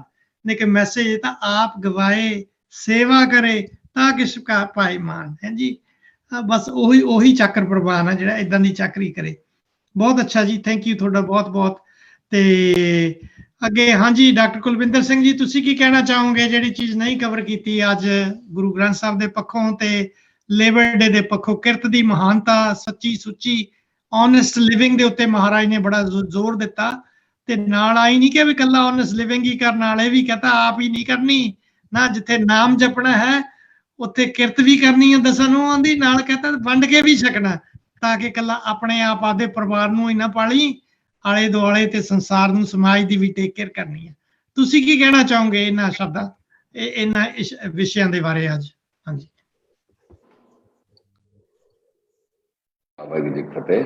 ਵਾਹਿਗੁਰੂ ਜੀ ਫਤਿਹ ਜੀ। ਪਹਿਲਾਂ ਹਾਂਜੀ, ਗੁਰਬਾਣੀ ਵਿੱਚ ਜੋ ਅਸੀਂ ਗੁਰੂ ਗ੍ਰੰਥ ਸਾਹਿਬ ਮਹਾਰਾਜ ਤੇ ਲੇਬਰ ਡੇ ਬਾਰੇ ਡਿਸਕਸ ਕਰ ਰਹੇ ਹਾਂ, ਤੇ ਉਹਦੇ ਵਿੱਚ ਉਹ ਗੁਰੂ ਸਾਹਿਬ ਦਾ ਹੈ ਹੀ ਹੈ ਕਿ ਕਿਰਤ ਕਰੋ ਤੇ ਵੰਡ ਛਕੋ।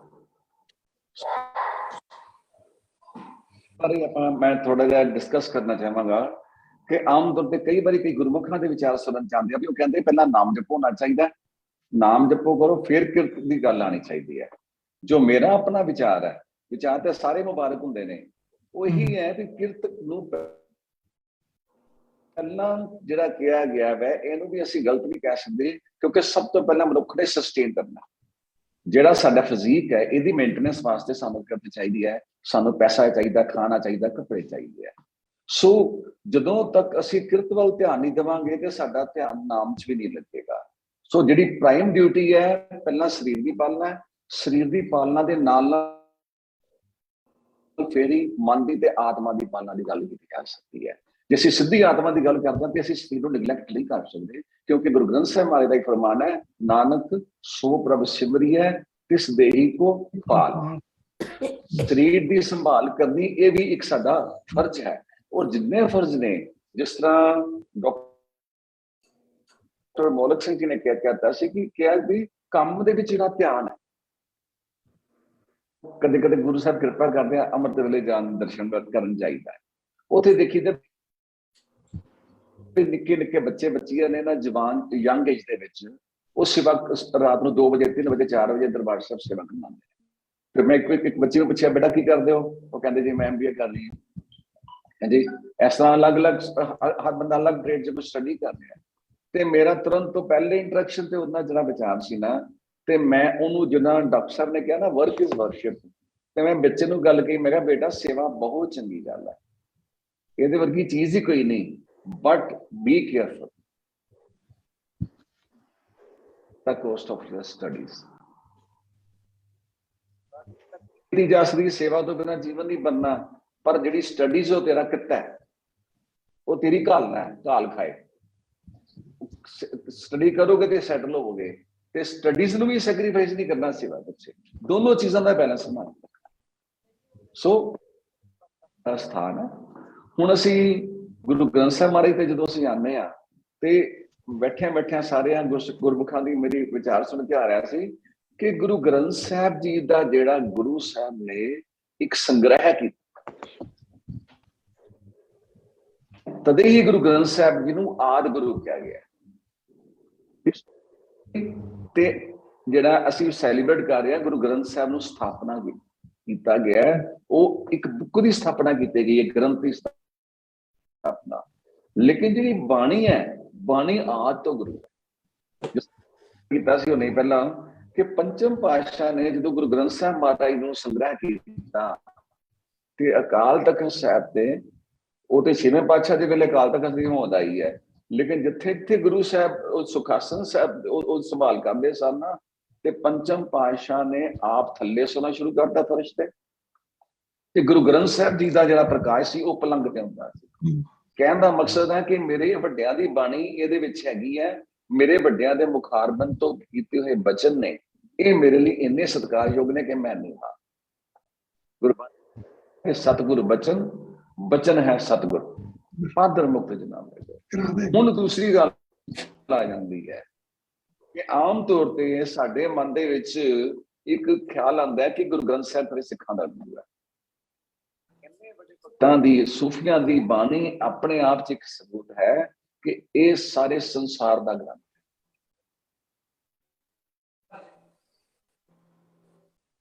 ਸ਼ਾਇਦ ਤੇ ਗੁਰੂ ਨਾਨਕ ਸਾਹਿਬ ਦੀ ਮੋਹਰ ਲੱਗੀ ਹੈ, ਸ਼ਾਇਦ ਦਸਮ ਪਾਤਸ਼ਾਹ ਨੇ ਮੋਹਰ ਲਾਈ ਹੈ। ਇੱਥੇ ਸਾਰੇ ਹੀ ਕਿ ਗੁਰਬਾਣੀ ਕੀ ਆਂਦੀ ਹੈ ਕਿ ਮੇਰੇ ਕਬੀਰ ਪੁੰਗਰਾ ਰਾਮ ਅੱਲਾਹ का गुरु है कबीर जी के मुखारबंद पे बह के सब गुर पीर हमारे करे गुरु नानक मेरा है ते बाकी धर्मां दे पीर मेरे नहीं। पर गुरबाणी की कहती सब गुर पीर हमारे। जिन्ने रब दे घर दी गल कीती है वो मेरे वास्ते पूजन योग। कबीर जी के मत्था टेक रहे हैं, धन्ना जी के मत्था टेक रहे हैं, सारे के मत्था टेक रहे हैं। सो ਉਹਦੇ ਚ ਇਹ ਨਹੀਂ ਕਿ ਜੇ ਕਿਸੇ ਦੀ ਬਾਣੀ ਚ ਨਹੀਂ ਤੇ ਉਹ ਐਕਸਕਲੂਡਡ ਹੈਗਾ। ਮੈਸੇਜ ਹੈ ਕਿ एवरीवन इज इंक्लूडेड ਹੈ ਨਾ, ਜਿਹਨੇ ਰੱਬ ਦੇ ਧਰਮ ਨਾਂ ਦੀ ਗੱਲ ਕੀਤੀ। ਹੁਣ ਉਸ ਤੋਂ ਬਾਅਦ ਜਿਹੜੀ ਗੱਲ ਆ ਜਾਂਦੀ ਹੈ ਗੁਰੂ ਗ੍ਰੰਥ ਸਾਹਿਬ ਮਹਾਰਾਜ ਦੇ ਬਾਰੇ, ਉਹ ਇਹ ਆਉਂਦੀ ਹੈ ਪਹਿਲੀ ਗੱਲ ਸੀ ਕਿ ਸਾਰਿਆਂ ਦੀ ਬਾਣੀ ਹੈ, ਦੂਜੀ ਹੈ ਇਹ ਕਾਮਨ ਗ੍ਰੰਥ ਹੈ, ਇਹ ਸਾਰੇ ਸੰਸਾਰ ਦਾ ਗ੍ਰੰਥ ਹੈ। ਜਿਸ ਤਰ੍ਹਾਂ ਪ੍ਰਿੰਸੀਪਲ ਧਰਮ ਸਿੰਘ ਜੀ ਨੇ ਜ਼ਿਕਰ ਕੀਤਾ ਸੀ ਕਿ ਜਿਹੜੀ ਪਿਓ ਦਾਦੇ ਕਾ ਖੋਲ ਡਿੱਠਾ ਖਜ਼ਾਨਾ ਤਾਂ ਮੇਰੇ ਮਨ ਧਿਆਨ ਨਿਦਾਨਾ। ਇਹ ਜਦੋਂ ਜਿੰਨੇ ਵੀ ਆਪਣੇ ਵੱਡਿਆਂ ਪੁਰਖਾਂ ਦਾ ਗੁਰੂ ਜਨਾਂ ਦਾ ਜਦੋਂ ਉਹਨਾਂ ਦੇ ਬਚਨ ਸਾਂਝੇ ਕਰਨੇ ਨੇ ਉਹਨਾਂ ਨੂੰ ਕਰਨਾ ਤੇ ਉਹਨੂੰ ਉਹਨਾਂ ਨਾਲ ਲਿੰਕ ਜੁੜਦਾ ਸਾਡਾ ਉਹਨਾਂ ਦਾ। ਕੁਐਸਚਨ ਹੈਗਾ ਜਿਹੜਾ ਮੇਨ ਡਿਸਪਿਊਟ ਕਿ ਸੰਸਾਰ ਦੇ ਵਿੱਚ ਇੱਕ ਸਵਾਲ ਬਣਿਆ ਰਹਿੰਦਾ ਹੈ ਕਿ ਗੁਰੂ ਦੇ ਹੈ ਕਿ ਸ਼ਬਦ ਗੁਰੂ ਹੈ। ਗੁਰੂ ਗ੍ਰੰਥ ਸਾਹਿਬ ਮਹਾਰਾਜ ਨੇ ਨਿਪਟਾਰਾ ਕੀਤਾ ਹੈ ਕਿ ਨਿਪਟਾਰਾ ਕੀ ਹੈਗਾ ਵੀ ਤੂੰ ਇਸ ਝਗੜੇ 'ਚ ਨਾ ਮੈਂ ਇੱਕ ਸ਼ਬਦ ਗੁਰੂ ਕੇ ਇੰਪੋਰਟੈਂਟ ਹੈ, ਜਿਸ ਪਾਸੇ ਵੀ ਤੁਰ ਪਏਗਾ ਪਰਮਾਤਮਾ ਤੇਰੇ ਨਾਲ ਹੈ। ਕਿ ਉਹ ਸ਼ਬਦ ਹੈਗਾ ਮੇਰੇ ਦਿਮਾਗ 'ਚ ਨਹੀਂ ਆ ਰਿਹਾ ਇਸ ਵੇਲੇ ਵੀ ਚਾਹੇ ਤੂੰ ਹਾਂ ਵੀ ਕਬੀਰ ਇਹ ਤਾਂ ਜਾਏਗਾ ਕਬਨੇ ਮਾਰਗ ਲਾਏ। ਗੁਰੂ ਗ੍ਰੰਥ ਸਾਹਿਬ ਮਹਾਰਾਜ ਕਹਿ ਰਹੇ ਕਹਿ ਸੰਗਤ ਕਰ ਸਾਧ ਕੀ, ਜਿੱਥੇ ਸਾਧੂ ਦੀ ਸੰਗਤ ਦੀ ਗੱਲ ਆ ਗਈ ਉੱਥੇ ਦੇ ਦੀ ਗੱਲ ਹੋ ਗਈ। ਚਾਹੇ ਰਿਆ ਕਰ ਲੈ ਕਹਿ ਹਰ ਕੇ ਗੰਗਾਏ, ਚਾਹੇ ਬਾਣੀ ਦਾ ਦਰਸ਼ਨ ਸ਼ੁਰੂ ਕਰ ਲੈ, ਦੋਨੋਂ ਤਰੀਕੇ ਨਾਲ ਤੈਨੂੰ ਪਰਮਾਤਮਾ ਮਿਲ ਜਾਣਾ ਹੈ। ਇਹ ਡਿਸਪਿਊਟਸ ਪੈਣ ਦੀ ਗੱਲ ਨਹੀਂ ਹੈਗੀ ਕਿ ਸ਼ਬਦ ਹੀ ਵੱਡਾ ਹੈ ਜਾਂ ਗੁਰੂ ਵੱਡਾ ਹੈ। ਕਿਉਂ ਇਹੀ ਸ਼ਬਦ ਹੋਰ ਆਉਂਦਾ ਹੈ ਭਗਤ ਜੀ ਦਾ, ਝਗੜਾ ਏਕ ਨਿਬੇੜੋ ਰਾਮ ਜੋ ਤੁਮ ਆਪਣੇ ਜਨ ਸੋ।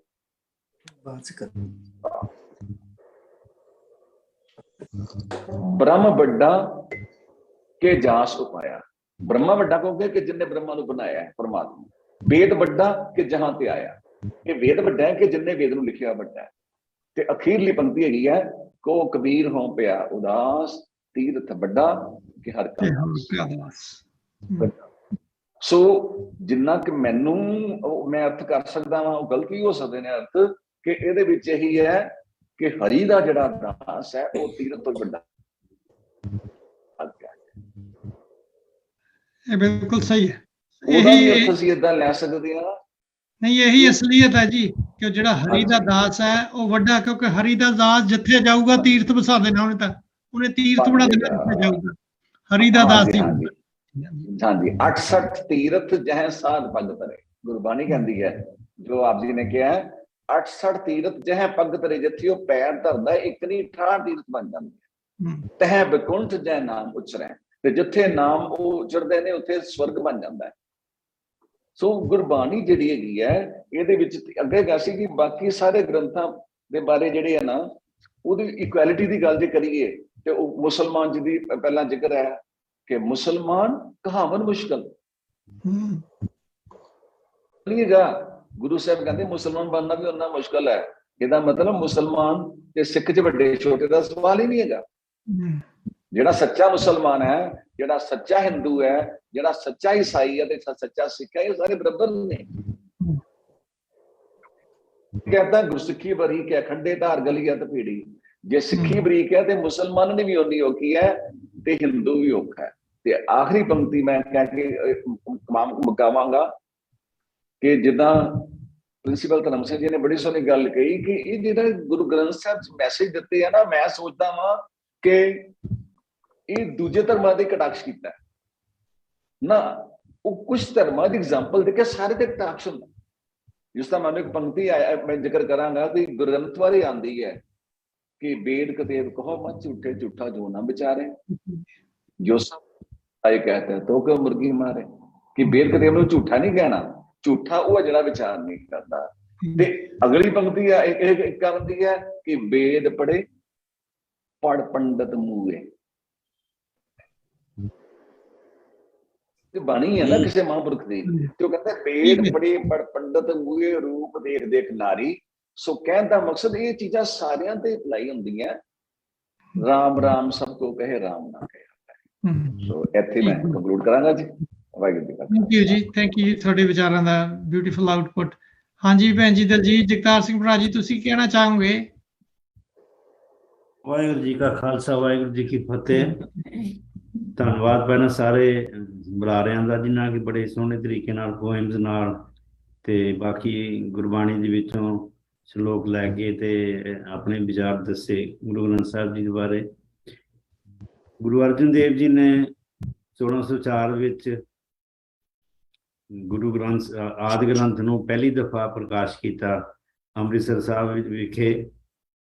ਜਿਹੜਾ ਗੁਰੂ ਗ੍ਰੰਥ ਜਿਹੜਾ ਆਦਿ ਗ੍ਰੰਥ ਜਿਹਦੇ ਵਿੱਚ ਕਿ ਉਸ ਟਾਈਮ ਤੱਕ 5 ਗੁਰੂਆਂ ਦੀ ਬਾਣੀ ਸੀ, 15 ਭਗਤਾਂ ਦੀ ਬਾਣੀ ਸੀ, 11 ਭੱਟਾਂ ਦੀ ਬਾਣੀ ਸੀ ਤੇ 3 ਹੋਰ ਗੁਰਸਿੱਖਾਂ ਦੀ ਬਾਣੀ ਸੀ। ਇਕੱਠੀ ਕਰਕੇ ਇੱਕ ਸਾਨੂੰ ਗ੍ਰੰਥ ਦਿੱਤਾ ਜਿਹਦੇ ਵਿੱਚ ਕਿ ਇਹ ਜਿਵੇਂ ਹੁਣੇ ਵੀ ਗੱਲ ਹੋ ਰਹੀ ਸੀਗੀ ਵੀ ਕਿਸੇ ਧਰਮ ਦੀ ਉਹਨਾਂ ਨੇ ਦੇਖਿਆ ਨਹੀਂ ਵੀ ਫਲਾਣਾ ਬੰਦਾ ਜੱਟ ਹੈ ਜਾਂ ਕੋਈ ਉਹ ਹਿੰਦੂ ਹੈ ਜਾਂ ਮੁਸਲਿਮ ਹੈ। ਲੇਕਿਨ ਜਿਹੜੀ ਵੀ ਬਾਣੀ ਇਨ ਕੌਨਸੋਨੈਂਸ with Guru Granth Sahib the philosophy ਨਾਲ ਮਿਲਦੀ ਸੀ ਉਹ ਸਾਰੀਆਂ ਬਾਣੀਆਂ ਉਹਨਾਂ ਨੇ ਉਹਦੇ ਵਿੱਚ ਇਨਕਲੂਡ ਕਰ ਲਈਆਂ ਆਦਿ ਗ੍ਰੰਥ ਦੇ ਵਿੱਚ। ਜਿਹਦੇ ਵਿੱਚ ਕਿ ਸਭ ਤੋਂ ਵੱਡੀ ਗੱਲ ਮੋਨੋਥੀਸਟਿਕ ਫਿਲਾਸਫੀ ਤਾਂ ਆਪਾਂ ਨੂੰ ਪਤਾ ਇੱਕ ਓਂਕਾਰ ਕੇ ਵਾਹਿਗੁਰੂ ਇੱਕੋ ਹੀ ਵਾਹਿਗੁਰੂ ਹੈ ਜਿਹਨੇ ਕਿ ਸਾਰੀ ਦੁਨੀਆ ਦਾ ਇਹ ਅਲੌਕਿਕ ਚੀਜ਼ ਰਚਾਈ ਹੈ। ਤੇ ਬਾਕੀ ਊਚ ਨੀਚ ਦਾ ਉਹਨਾਂ ਨੇ ਸਾਰਾ ਖੰਡਨ ਕੀਤਾ। ਸੁਪਰਫਿਸ਼ੀਅਲ ਜਿਹੜੀ ਰਿਲੀਜੀਓਸਿਟੀਜ਼ ਹੁੰਦੀਆਂ ਉਹਨਾਂ ਨੂੰ ਖਤਮ ਕੀਤਾ ਤੇ ਸਾਨੂੰ ਜਿਹੜਾ ਆਦਿ ਗ੍ਰੰਥ ਦੇ ਕੇ ਤੇ ਉਹਨਾਂ ਨੇ ਸਾਨੂੰ ਸਿੱਖੀ ਦੇ ਮਾਰਗ ਤੇ ਪਾਇਆ। ਤੇ ਬਾਕੀ ਗੱਲਾਂ ਸਾਰੀਆਂ ਤਕਰੀਬਨ ਕਹਿ ਚੁੱਕੇ ਨੇ ਤੇ ਮੈਂ ਇੰਨਾ ਕੀ ਕਹਿਣਾ ਚਾਹਾਂਗਾ ਕਿ ਉਸ ਤੋਂ ਮਗਰੋਂ 1708 ਦੇ ਵਿੱਚ ਗੁਰੂ ਗੋਬਿੰਦ ਸਿੰਘ ਜੀ ਨੇ 9ਵੇਂ ਪਾਤਸ਼ਾਹ ਜੀ ਦੀ ਬਾਣੀ ਇਨਕਲੂਡ ਕੀਤੀ ਤੇ ਕਰਕੇ ਫਿਰ ਉਹਨੂੰ ਗੁਰੂ ਦਾ ਤਬਕਾ ਦਿੱਤਾ ਕਿ ਵੀ ਇਹ ਹੁਣ ਅੱਜ ਤੋਂ ਮਗਰੋਂ ਗੁਰੂ ਗ੍ਰੰਥ ਸਾਹਿਬ ਸਾਡੇ ਗੁਰੂ ਹੋਣਗੇ। ਹਿਊਮਨ ਫਾਰਮ ਦੇ ਵਿੱਚ ਕੋਈ ਵੀ ਗੁਰੂ ਨਹੀਂ ਹੋਊਗਾ। ਲੇਕਿਨ 5ਵੇਂ ਪਾਤਸ਼ਾਹ ਨੇ ਸਾਨੂੰ 1604 ਦੇ ਵਿੱਚ ਇਹ ਗੁਰੂ ਗ੍ਰੰਥ ਸਾਹਿਬ ਦਾ ਪਹਿਲੀ ਦਫਾ ਪ੍ਰਕਾਸ਼ ਅੰਮ੍ਰਿਤਸਰ ਕਰਕੇ ਬਾਬਾ ਬੁੱਢਾ ਜੀ ਤੋਂ ਕਰਵਾਇਆ। ਤੇ ਪਹਿਲੀ ਦਫਾ ਜਦ ਉਹਨਾਂ ਨੇ ਖੋਲਿਆ ਗੁਰੂ ਗ੍ਰੰਥ ਸਾਹਿਬ ਦੇ ਜਿਹੜਾ ਹੁਕਮਨਾਮਾ ਸੰਤਾਂ ਕੀ ਕਾਰਜ ਆਪ ਖਲੋਆ ਹਰ ਕੰਮ ਉਹ ਉਹਨਾਂ ਨੇ ਸਾਨੂੰ ਦਿੱਤਾ। ਜਿਹੜੀ ਗੁਰੂ ਗ੍ਰੰਥ ਸਾਹਿਬ ਜੀ ਦੀ ਬਾਣੀ ਹੈ ਅਗਰ ਤੁਸੀਂ ਉਂਝ ਦੇਖੋ ਹਰੇਕ ਬਾਣੀ ਜਿਹੜੀ ਹੈ ਉਹ ਵਾਹਿਗੁਰੂ ਦੀ ਸਿਫਤ ਸਲਾਹ ਹੈਗੀ ਜਾਂ ਸਾਡੇ ਕਈ ਜਿਹੜੇ ਅੰਦਰਲੇ ਕੁਐਸਚਨਸ ਨੇ ਉਹਨਾਂ ਦੇ ਆਨਸਰ ਨੇ। ਮੈਂ ਕਈ ਦਫਾ ਕਹਿਣਾ ਹੁੰਦਾ ਕਿ ਜਿਹੜੀ ਗੁਰੂ ਗ੍ਰੰਥ ਸਾਹਿਬ ਹੈ ਇੱਕ ਕਿਸਮ ਦੀ ਅਗਰ ਤੁਸੀਂ ਚੰਗੀ ਤਰ੍ਹਾਂ ਇਹਨੂੰ ਪੜ੍ਹ ਕੇ ਵਿਚਾਰ ਕਰੋ ਤਾਂ ਇਹ ਜਿਵੇਂ ਸਾਈਕੈਟਰਿਸਟ ਸਾਈਕੋਥੈਰੇਪੀ ਕਰਦੇ ਨੇ ਇਹ ਸਾਈਕੋਥੈਰੇਪੀ ਹੋਈ ਹੈ ਸਾਡੇ ਵਾਸਤੇ ਹੈ ਸਾਰੇ ਜਹਾਨ ਵਾਸਤੇ। ਜਿਵੇਂ ਕਿ ਹੁਣੇ ਕੁਲਵਿੰਦਰ ਸਿੰਘ ਹੁਣੀ ਕਹਿ ਰਹੇ ਸੀਗੇ ਕਿ ਕਿਸੇ ਇਹ ਨਹੀਂ ਹੈ ਵੀ ਸਿਰਫ ਸਿੱਖ ਹੀ ਪੜ੍ਹ ਸਕਦੇ ਇਸ ਨੂੰ, ਸਾਰਿਆਂ ਵਾਸਤੇ ਹੈ ਕਿਉਂਕਿ ਸਾਰਿਆਂ ਦੀ ਬਾਣੀ ਹੈ। ਇਹਦੇ ਵਿੱਚ ਆਪਾਂ ਮੱਥਾ ਟੇਕਦੇ ਹਾਂ, ਭਗਤਾਂ ਨੂੰ ਵੀ ਟੇਕਦੇ ਹਾਂ, ਭੱਟਾਂ ਨੂੰ ਵੀ ਟੇਕਦੇ ਹਾਂ ਤੇ ਇਸ ਕਰਕੇ ਇਹ ਮਾਨਵਤਾ ਦੇ ਫਾਇਦੇ ਵਾਸਤੇ ਹੈ। ਆਪਣੇ ਧਰਮ ਇਹ ਨਹੀਂ ਕਹਿੰਦੇ ਨਾਲੇ ਗੁਰੂ ਗ੍ਰੰਥ ਸਾਹਿਬ ਵੀ ਤੁਸੀਂ ਆਪਣੇ ਧਰਮ ਛੱਡ ਕੇ ਤੇ ਸਾਡੇ ਧਰਮ ਦੇ ਵਿੱਚ ਇਨਕਲੂਡ ਹੋ ਜਾਓ। ਉਹ ਕਹਿੰਦੇ ਜਿਹੜੇ ਧਰਮ ਵਿੱਚ ਹੋ ਪਰਪੱਕ ਰਹੋ। ਇਹ ਜ਼ਰੂਰ ਹੈ ਕਿ ਸਿਮਰਨ ਦਾ ਢੰਗ ਡਿਫਰੈਂਟ ਹੋ ਸਕਦਾ ਵੀ ਐਗਰੀ ਟੂ ਡਿਸਐਗਰੀ ਵਾਲੀ ਗੱਲ ਹੈ। ਲੇਕਿਨ ਅਗਰ ਤੁਸੀਂ ਉਂਝ ਦੇਖੋ ਧਰਮ ਕੋਈ ਵੀ ਮਾੜਾ ਨਹੀਂ ਹੈ, ਕੋਈ ਵੀ ਮਾੜੇ ਕੰਮ ਕਰਨ ਨਹੀਂ ਕਹਿੰਦਾ। ਸੋ ਇਸ ਕਰਕੇ ਇਹ ਸਾਰੇ ਮਾਨਵਤਾ ਦੇ ਫਾਇਦੇ ਵਾਸਤੇ ਗੁਰੂ ਗ੍ਰੰਥ ਸਾਹਿਬ ਸਾਨੂੰ ਇਹਨਾਂ ਨੇ ਦਿੱਤਾ ਜਿਹਦੇ ਕਿ ਅਸੀਂ ਸਾਰੇ ਬਹੁਤ ਬਹੁਤ ਧੰਨਵਾਦ ਕਰਦੇ ਹਾਂ। ਵਾਹਿਗੁਰੂ ਜੀ ਕਾ ਖਾਲਸਾ। ਥੈਂਕ ਯੂ ਜੀ, ਥੈਂਕ ਯੂ ਜੀ। ਹਾਂਜੀ ਡਾਕਟਰ ਇੰਦਰਜੀਤ ਸਿੰਘ ਵਾਸੂ ਜੀ, ਹਾਂਜੀ ਤੁਸੀਂ ਕੀ ਕਹਿਣਾ ਚਾਹੋਗੇ? ਤੁਸੀਂ, ਮੈਂ ਸੁਣਿਆ ਵੀ ਤੁਸੀਂ ਗੁਰੂ ਗ੍ਰੰਥ ਸਾਹਿਬ ਤੇ ਇਨਸਾਨੀਅਤ ਦੇ ਉੱਤੇ PhD ਕੀਤੀ ਹੈ। ਮੇਰਾ ਖਿਆਲ ਹੈ ਗੁਰੂ ਗ੍ਰੰਥ ਸਾਹਿਬ ਦਾ ਇਨਸਾਨੀਅਤ ਦੇ ਪੁਆਇੰਟ ਆਫ ਵਿਊ ਤੋਂ ਜਿਹੜਾ ਪਰਸਪੈਕਟਿਵ ਹੈ ਉਹ ਤੁਸੀਂ ਦੇ ਦਿਓ, ਬੜੀ ਮਿਹਰਬਾਨੀ ਹੋਊਗੀ ਸਾਡੇ ਸਾਰਿਆਂ ਲਈ। ਮੈਂ ਮਨੁੱਖ ਦੇ ਸੰਕਲਪ ਤੇ ਗੁਰਮਤ ਔਰ ਸੂਫੀ ਕਵਿਤਾ ਵਿੱਚ ਮਨੁੱਖ ਦਾ ਸੰਕਲਪ, ਇਹਦੇ ਤੁਲਨਾਤਮਕ ਕਥਨ ਕੀਤਾ ਜੀ। 5 ਸਾਲ ਲਗਾਏ ਸਨ। ਮੈਂ ਮਨੁੱਖ ਦੀ ਭਾਲ ਕਰਦਾ ਰਿਹਾ ਗੁਰਬਾਣੀ 'ਚ ਕਿ ਮਨੁੱਖ ਕਿਸ ਕਿਸਮ ਦਾ ਹੋਣਾ ਚਾਹੀਦਾ। ਤੇ ਮਨੁੱਖ ਜਿਹੜਾ ਹੈ ਉਹ ਰੱਬ ਦਾ ਪ੍ਰਤੀਨਿਧ ਹੈ। ਯਾਨੀ ਮਨੁੱਖ ਨੂੰ ਰੱਬ ਨੇ ਸਾਰੀਆਂ ਸ਼ਕਤੀਆਂ ਉਹਨੂੰ ਦੇ ਕੇ ਤੋਰਿਆ ਥੋੜੇ ਥੋੜੇ ਰੂਪ ਵਿੱਚ। ਮਨੁੱਖ ਇੱਕ ਮਿੰਨੀ ਯੂਨੀਵਰਸ ਹੈ। ਮੈਨ ਇਜ਼ ਏ ਮਿੰਨੀ ਯੂਨੀਵਰਸ। ਇਹਦੇ ਵਿੱਚ ਅਨੰਤ ਸ਼ਕਤੀਆਂ ਨੇ। ਇਹ ਜੋ ਗਿਆਨ ਹੈ, ਕਾਢ ਹੈ, ਖੋਜ ਹੈ, ਅੱਗੇ ਜਾਣ ਦਾ ਜਜ਼ਬਾ ਹੈ। ਮਨੁੱਖ ਕੋਲ ਬੋਲੀ ਹੈ, ਮਨੁੱਖ ਕੋਲ ਧਰਮ ਹੈ, ਮਨੁੱਖ ਕੋਲ ਕਲਾ ਹੈ, ਮਨੁੱਖ ਕੋਲ ਵਿਗਿਆਨ ਹੈ। ਇਹ ਅਨੰਤ ਸ਼ਕਤੀਆਂ ਦਾ ਮਾਲਕ ਹੈ, ਪਰ ਇਹ ਉਹ ਸ਼ਕਤੀਆਂ ਦਾ ਯੂਜ਼ ਨਹੀਂ ਕਰਦਾ। ਨਾਲ ਮਨੁੱਖ ਦੇ ਅੰਦਰ 2 ਕਿਸਮ ਦੇ ਸੈਲਫ ਹਨ। ਇੱਕ ਲੋਅਰ ਸੈਲਫ ਹੈ, ਇੱਕ ਹਾਇਰ ਸੈਲਫ ਹੈ। ਲੋਅਰ ਸੈਲਫ ਹੈ ਨੀਵਾਂ ਆਪਾ, ਜਿਹਦੇ ਵਿੱਚ ਉਹ ਹਰ ਵੇਲੇ ਕਮਜ਼ੋਰੀਆਂ ਨਿਕਲ ਰਹੀਆਂ। ਹਰ ਮਨੁੱਖ ਜਿਹੜਾ ਕਮਜ਼ੋਰੀਆਂ ਦਾ ਵਿੱਚ ਸੰਗ੍ਰਹਿ ਆਪਣੇ ਅੰਦਰ ਲਈ ਫਿਰਦਾ ਹੈ। Lower self. ਔਰ ਇਸਨੇ ਕੀ ਕਰਨਾ ਹੁੰਦਾ, ਮਨੁੱਖ ਨੇ ਜੀਵਨ 'ਚ ਕੀ ਕਰਨਾ ਹੈ, ਇਸ ਲੋਅਰ ਸੈਲਫ ਨੂੰ, ਇਸ ਨੀਵੇਂ ਆਪੇ ਨੂੰ ਗੁਰਬਾਣੀ ਦੇ ਨਾਲ, ਸੰਗਤ ਦੇ ਨਾਲ, ਗੁਰਮੁਖਾਂ ਦੀ ਸੰਗਤ ਦੇ ਨਾਲ, ਔਰ ਇਸ ਨੂੰ ਨੀਵੇਂ ਆਪੇ ਨੂੰ ਉੱਚੇ ਆਪੇ ਵਿੱਚ ਬਦਲਣਾ ਹੁੰਦਾ ਹੈ। ਜਦੋਂ ਮਨੁੱਖ ਉੱਚੇ ਆਪੇ 'ਚ ਪਹੁੰਚਦਾ ਹੈ, ਉਸ ਨੂੰ ਅਸੀਂ ਕਹਿ ਦਿੰਦੇ ਹਾਂ ਵੀ ਇਹ ਰੱਬ ਦਾ ਰੂਪ ਹੈ, ਇਹ ਰੱਬ ਬਣ ਗਿਆ ਹੈ। ਕਿਉਂਕਿ ਗੁਰਬਾਣੀ ਦੇ ਵਿੱਚ ਰੱਬ ਤੇ ਮਨੁੱਖ 'ਚ ਭੇਦ ਨਹੀਂ ਹੈ। ਕਿਉਂਕਿ ਜੇ ਅਸੀਂ ਭੇਦ ਰੱਖ ਲੈਂਦੇ ਹਾਂ, ਅਸੀਂ ਫਿਰ ਕੁਮਾਰਗ ਵਿੱਚ ਜਾਣ ਦੀ ਸੰਭਾਵਨਾ ਪੈਦਾ ਹੋ ਜਾਂਦੀ। ਗੁਰੂ ਅਰਜਨ ਸਾਹਿਬ ਨੇ ਕਿਹਾ, ਨਾ ਉਹ ਮਰਤਾ ਨਾ ਹਮ ਡਰਿਆ, ਨਾ ਉਹ ਵਿੰਸੇ ਨਾ ਹਮ ਗੜਿਆ, ਨਾ ਉਹ ਨਿਰਧਨ ਨਾ ਹਮ ਭੂखे, ना उस दुख ना हमको दुखे, ना उस बंधन ना हम बाधे, ना उस धंधा ना हम तादे। तो नानक गुर खोए भरम भंगा, हम ओए मेल होए एक रंगा। मनुख ने अपने अंदरली जोत द्वारा, मन तो जोत स्वरूप है, उस तक पहुंचना और जड़ियां बुराइयां दा सर्कल है मनुख दे अंदर, उसनू कटना है। अंदर ही तरन दा समान है ਤੇ ਅੰਦਰ ਹੀ ਡੁੱਬਣ ਦਾ ਸਮਾਨ ਹੈ। ਬੜਾ ਖਤਰਨਾਕ ਹੈ ਮਨੁੱਖ ਜਿਹੜਾ, ਇਹਦਾ ਮਨ ਜਿਹੜਾ ਹੈ ਸੋ ਬਚ ਕੇ ਰਹਿਣਾ। ਗੁਰੂ ਬਚਾ ਸਕਦਾ ਹੈ, ਗੁਰੂ ਦੀ ਮਿਹਰ ਬਚਾ ਸਕਦੀ। ਧੰਨਵਾਦ। ਹਾਂਜੀ, ਥੈਂਕ ਯੂ ਜੀ, ਬਹੁਤ ਬਹੁਤ ਤੁਹਾਡਾ। ਹਾਂਜੀ, ਬਹੁਤ ਬਹੁਤ ਅੱਛਾ। ਅਗਲੀ ਦਫਾ ਤੁਹਾਨੂੰ ਟਾਈਮ ਦੇਵਾਂਗੇ ਖੁੱਲਾ ਇਹਦੇ ਤੇ। ਆਈ ਵਾਂਟ ਯੂਰ ਪਰਸਪੈਕਟਿਵ ਹੋਰ ਵੀ ਪੂਰਾ ਡਿਟੇਲ ਦੇ ਵਿੱਚ ਜਿਹੜੀਆਂ ਤੁਸੀਂ ਗੱਲਾਂ ਜ਼ਿਕਰ ਕੀਤੀਆਂ, ਕਿਉਂਕਿ ਅਸੀਂ ਮੈਂ ਐਂਡ ਤੇ ਦੱਸਾਂਗਾ ਵੀ we are going to continue this topic next week also. ਹਾਂਜੀ ਵੀਰ ਜੀ, ਸਰਦਾਰ ਜਸਵੀਰ ਸਿੰਘ ਜੀ ਭਾਟੀਆ, ਤੁਸੀਂ ਕੀ ਕਹਿਣਾ ਚਾਹੋਗੇ ਅੱਜ ਦੇ ਇਸ ਟੌਪਿਕ ਦੇ ਉੱਤੇ, ਜਿਹੜੀਆਂ ਚੀਜ਼ਾਂ ਨਹੀਂ ਕਵਰ ਹੋਈਆਂ ਉਹਨਾਂ ਦੇ ਬਾਰੇ? ਵਾਹਿਗੁਰੂ ਜੀ ਕਾ ਖਾਲਸਾ, ਵਾਹਿਗੁਰੂ ਜੀ ਕੀ ਫਤਿਹ ਜੀ। ਸਭ ਵੀਰਾਂ ਨੂੰ, ਭੈਣ ਨੂੰ ਬਹੁਤ ਹੀ ਸੋਹਣੇ ਸ਼ਬਦਾਂ ਸਾਰਿਆਂ ਨੇ ਵੱਖ-ਵੱਖ ਪੱਖਾਂ ਤੇ ਗੱਲ ਕੀਤੀ ਹੈ। ਮੈਂ ਥੋੜਾ ਜਿਹਾ ਪਿਛਲੇ ਹਫਤੇ ਕੁਝ ਕਹਿ ਨਹੀਂ ਸਕਿਆ, ਜੋ ਅਸੀਂ ਪਾਰਟੀਸ਼ਨ ਦੀ ਗੱਲ ਕੀਤੀ ਸੀ। ਉਹ ਇਹ ਕਿ ਪਾਰਟੀਸ਼ਨ ਕਿਉਂ ਹੋਈ। ਸਾਡੇ ਵੀਰ ਜੀ ਸਾਹਿਬ ਮੋਹਕ ਸਿੰਘ ਜੀ ਨੇ ਗੱਲ ਕੀਤੀ ਬੇਗਮਪੁਰਾ ਦੀ, ਵਿਚਾਰ ਦਿੱਤਾ। ਸੋ ਅਗਰ ਗੁਰੂ ਨਾਨਕ ਸਾਹਿਬ ਦੀ ਫਿਲਾਸਫੀ ਜਾਂ ਗੁਰੂ ਗ੍ਰੰਥ ਸਾਹਿਬ ਦੀ ਫਿਲਾਸਫੀ ਨੂੰ ਇਨਸਾਨ ਫਾਲੋ ਕਰਦਾ, ਕਦੀ ਇਹ ਨਾ ਪਾਰਟੀਸ਼ਨ ਹੋਣੀ ਸੀ, ਨਾ ਇਹ ਕਟਪਟ ਹੋਣੀ ਸੀ। 10-15 ਮਿਲੀਅਨ ਲੋਕਾਂ ਦਾ ਘਰ ਉਜੜ ਗਏ, 1 ਮਿਲੀਅਨ ਤੋਂ ਜ਼ਿਆਦਾ ਲੋਕ ਮਰ ਗਏ। ਕਿਉਂ?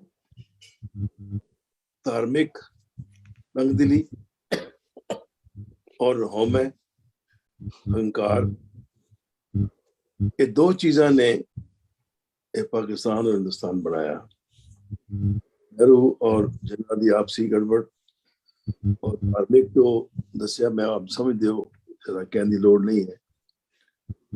तो ये सब जब तक कि गुरु साहब दे बाणी नूं असीं समझांगे नहीं जो गुरु ग्रंथ साहब दे विच है। आफ्टर गुरु ग्रंथ साहब गुरु साहब की बाणी दा गुरु साहब की सिक्ख्या उन्हां दी फिलासफी दा एक स्वरूप है जो साडे सामने है, सदीवी साडे सामने है। सो ये गल सोचनी है कि गुरु साहब की बाणी जिहड़ी है किस हद तक इंसान नूं उच्चे दर्जे ते पहुंचा सकती है और उहदे नाल इंसान की हिस्टरी किस हद बदल सकती है। संसार के अंदर जो भी हो रहा है, यूक्रेन की लड़ाई हो रही है, क्यों हो रही? एक बंदे दी कौम है आकड़ो दी कि मैं छड़ना नहीं।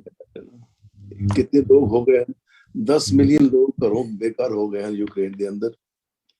4 मिलियन लोग घर अपने छड़ के बाहर मुल्क चले गए।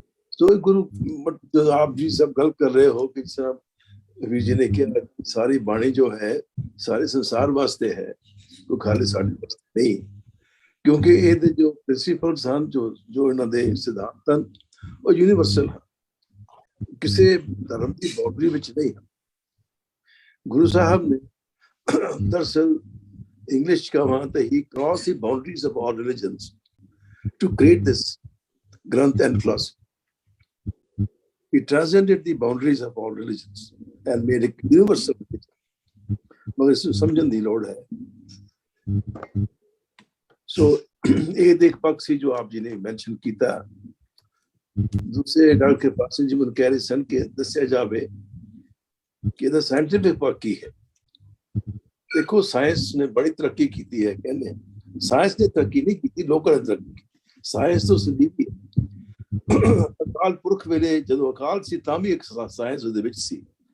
जदों इस चीज की रचना हुई साइंस उस वक्त भी सीगी कि जिन्ना सानू समझ आई है खोज करते करते समझिया है वो हले बहुत अधूरी, ਉਹਦੇ पूरी साइंस का ज्ञान बहुत अधूरा है। गुरु नानक साहब उन्होंने ना कोई लेबोरेटरी सी ना कोई एक्सपेरिमेंट करने जगह सी, उन्होंने अंदर जो व्यक्ति सी अनुभव करने दी, उन्होंने सृष्टि की साजना नूं इन्हां अपने लिख। So Guru Granth Sahib is not only a book, a granth for the betterment of humanity, it's also a book of science. आज तक भी जो साइंस जो है वो पूरी तरह समझ नहीं सकती कि सृष्टि क्यों बनी। एक बड़ी बड़ी चीज जो किया जाता है बिग बैंग थ्योरी जिन्होंने कहते हैं, वो कल दे लेक्चर में दसिया गया वो फिनिक्स दे करता है कि 13.8 बिलियन ईयर्स तो पहला ये हादसा होया जब सृष्टि दी रचना शुरू हुई। गुरु साहब एका कबाओ गीता प्रसाद एक शब्द दे नाल वो साइंटिस्ट ने हिसाब लगाया कि वो 13.8 बिलियन ईयर्स। और ये भी दसिया गया है कि मानव की बनतर बनदियां कई बिलियन साल निकल गए और सिर्फ इंसान जो है सिर्फ 200 मिलियन साल पहले 200 मिलियन ईयर को ओदी ह्यूमन फॉर्म आई। तो ਅਸੀਂ कहने हैं 184 हो के ਅਸੀਂ बाहर आए हैं, कीड़े खा के बाहर आए। गुरु साहब ने किया है तो की भाव सी कि बेअंत जूना जो पैदा हुई है, पहला कीड़ा बनया फिर कुछ और बनया उसको कुछ और बनया अंत में जाके इंसान बनेगा। गुरु साहब इसको बिल्कुल पक्का कर देता है। हुन गल आंदी है साचे ते पवना भया पवना ते जल होए, जल ते तुम साजिया कट कट जोत। पवना पहला सब तो पहला पवन बनी, पवन नपाव गैस। जो हबल टेलीस्कोप है जो बहुत साल पहले नासा ने स्पेस में छड्या सी, वो इतना पावरफुल टेलीस्कोप है कि उसने देखे हन के बहुत दूर यूनिवर्स में कई लाइट ईयर्स अवे एडे बड़े बदल हन गैस दे। वो गैस किस चीज दी है? वो हाइड्रोजन गैस है। हाइड्रोजन पहले बनी गैस, क्यों? जो हाइड्रोजन में सिंगल एटम होता है और सिंगल एक प्रोटॉन एक न्यूट्रॉन होता है। और ये जो है हाइड्रोजन वो पॉजिटिव चार्ज होता है ताई ऑक्सीजन के नाल मिलके पानी बनता है। तो जो हाइड्रोजन ऑक्सीजन नाल मिलती है तो पानी बन जाता है, पर उसमें इलेक्ट्रिकल स्पार्क चाहिए होता है जिहड़ा कि आप जब देखते हो बदलां विच बिजली कड़कदी है। बिजली किवें कड़कदी है?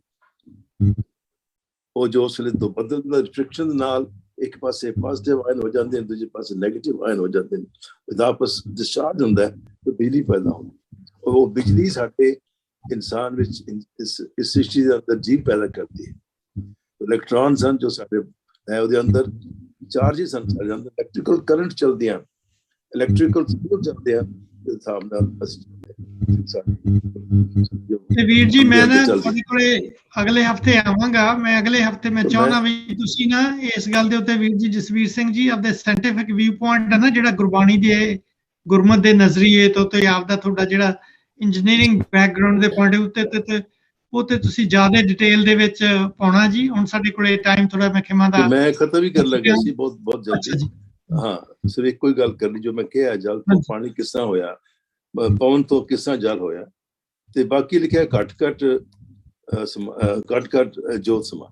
अब देखो कई जो स्पीशीज हैं जो एक्सटिंक्ट हो चुकी हैं, जो संसार च है ही नहीं, साइंटिस्ट लभ के अगर उन्हें कोई चीज मिल जाए, फॉसिल्स कहते जिवें कोई हड्डी मिल किसी दी, हड्डी के अंदर जो डीएनए है उन्हें कट के जानवर दोबारा बना सकते। भाव यह है कि जो जो जो काल पुरख है वो क्रिएटिव पावर है, एक शक्ति है जिसके अंदर क्रिएशन की ताकत है।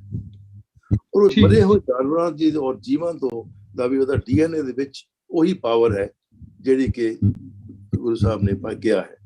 ਸੋ ਭਾਵ ਇਹ ਕਹਿਣ ਦਾ ਕਿ ਉਹਦੇ ਅੰਦਰ डीएनए ਹਮੇਸ਼ਾ ਰਹਿੰਦਾ ਹੈ। ਸੋ ਮੈਂ ਇਹ ਗੱਲ ਨੂੰ ਕਹਿਣਾ ਚਾਹਨਾ ਕਿ ਬੇਸਿਕਲੀ कि गुरु ग्रंथ साहिब सिर्फ एक मानवता का धर्म ही नहीं, एक साइंटिफिक बुक भी है और ये बड़ी वडियाई है, इसका कोई सानी है ही नहीं इस संसार। अगले हफ्ते तो ज्यादा तौर ते तो होर डिटेल दे विच सुनांगे इहदे बारे इस परस्पेक्टिव तो।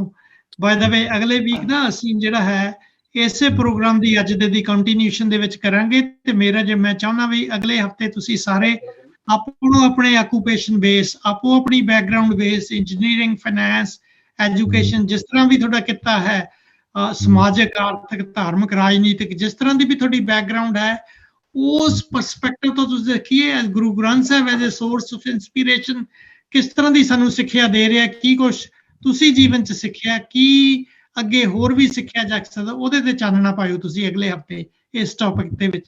मैनूं लग रहा है एक सरदार नवें सज्जण आए ने, सरदार जगतार सिंह वीर जी। Before I come to you I want him to introduce to ourself. Sardar Jagtar Singh